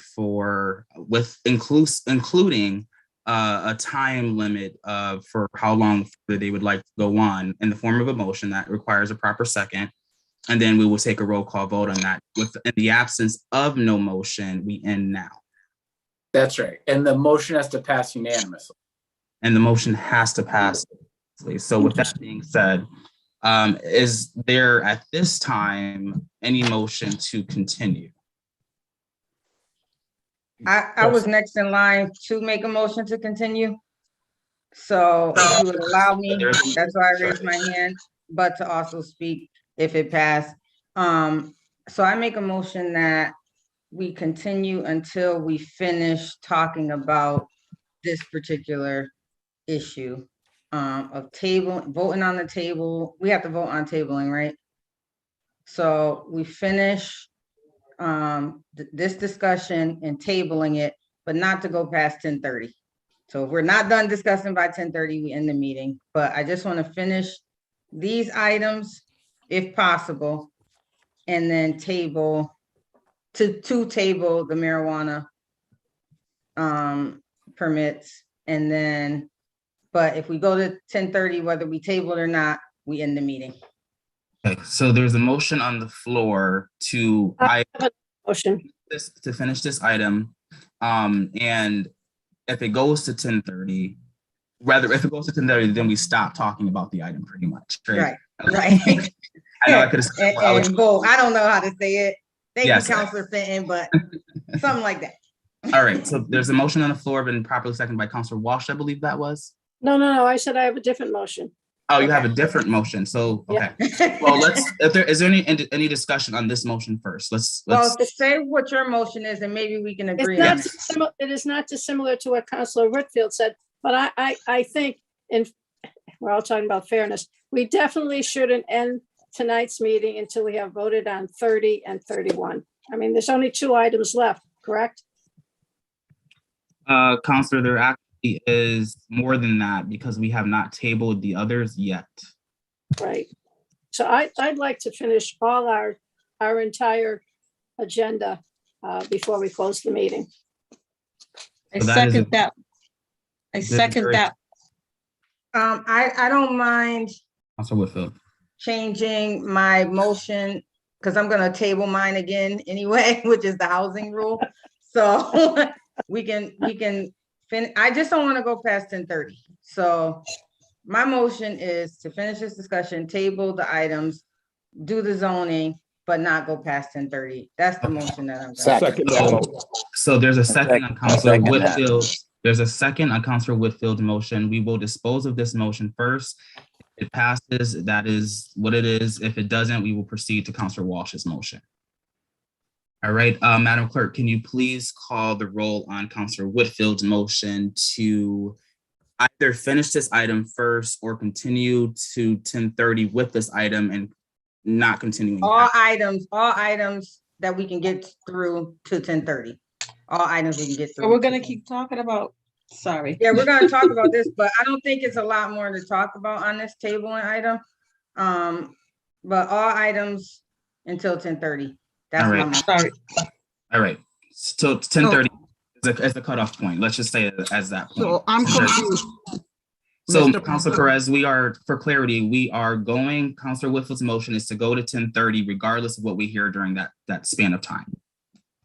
Okay, and there's So a we're not proper gonna- second. So we're not gonna table the matter. We're gonna continue with the matter. That is probably can happen within that time frame, but we're not doing anything beyond the 10:30 point is Counselor Whitfield's motion. So, and now it's been properly seconded by Counselor Edwards. Madam Clerk, can you please call the roll? On the motion to continue to 10:30, Counselor Perez. Yes.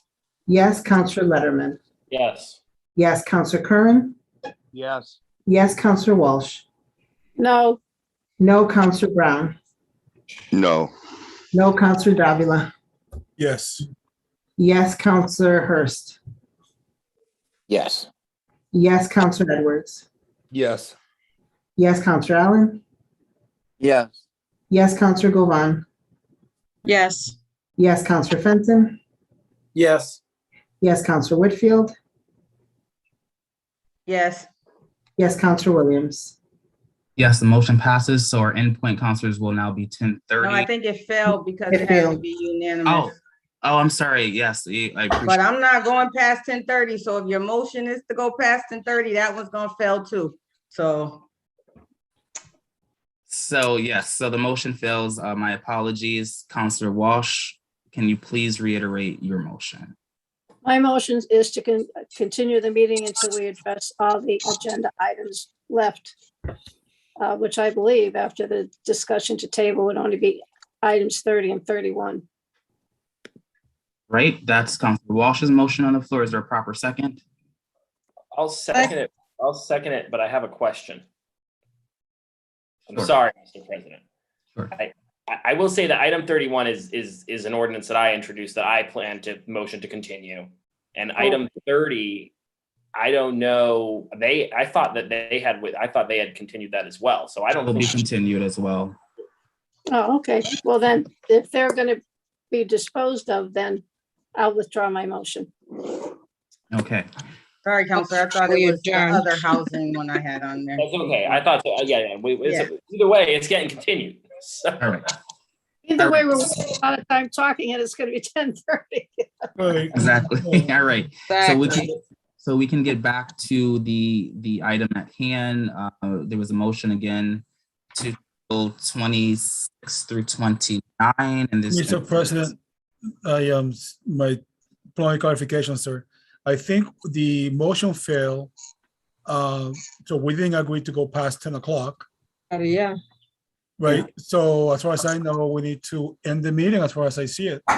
Oh, sorry. Unless- Is that unless we- Councilor Fenton? Is that the correct interpretation of the rule? No, that's right. Unless But Counselor Walsh did put a motion on the table to finish all the items, and we did not vote on that yet.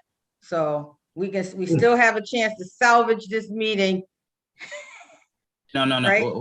Councilor Walsh motion, she withdrew her motion, I believe. The one that failed was Councilor Whitfield.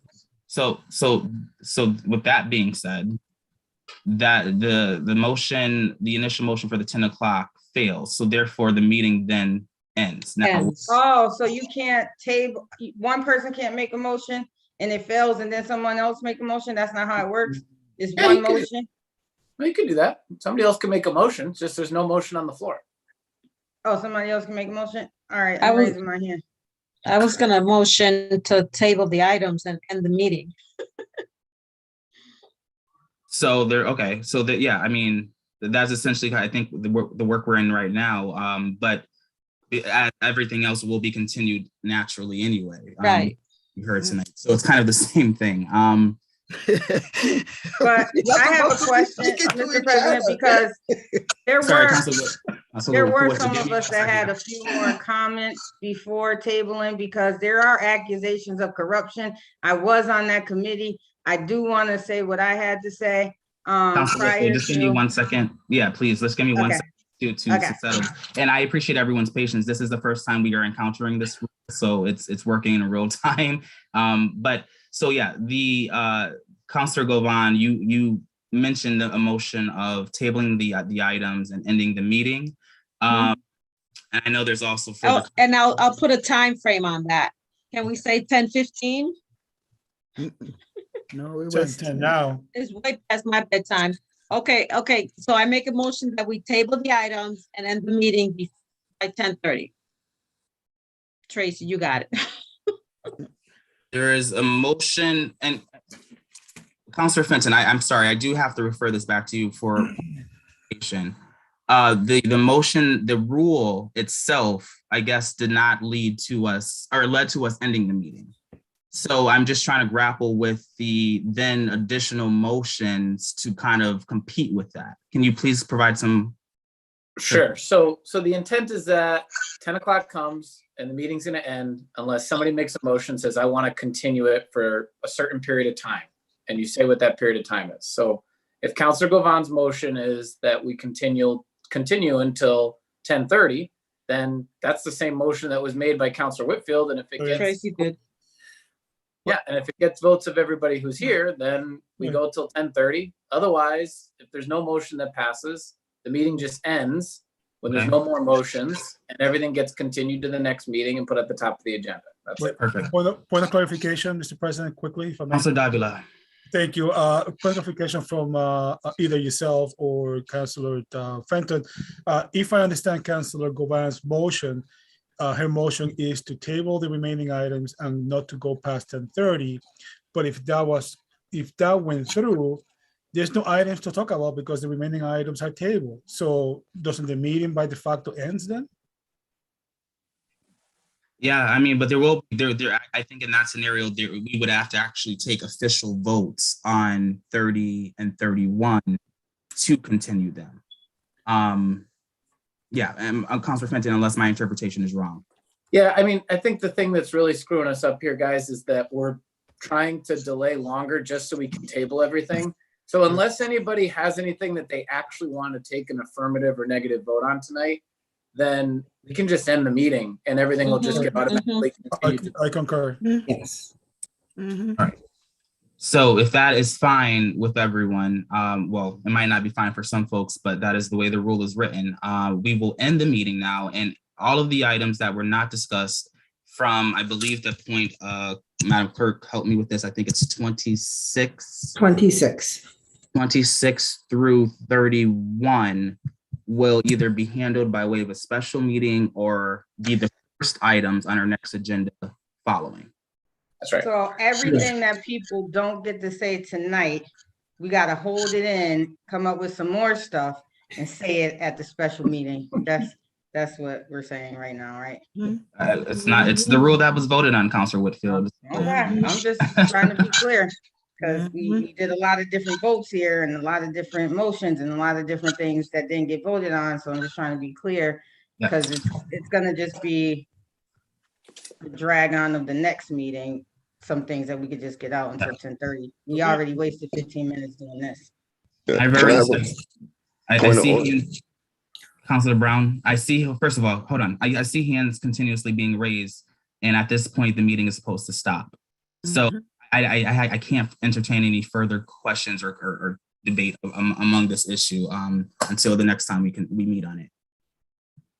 All right, so I apologize for those councilors that did have their hands up. We will get to you first. And either the special meeting that continues or on a part of the next agenda. Right? I feel bad for Tim because he's been waiting there patiently. Good night, Tim. everybody. Good night. Good night, everyone. Good night, everyone. Good night. Right here.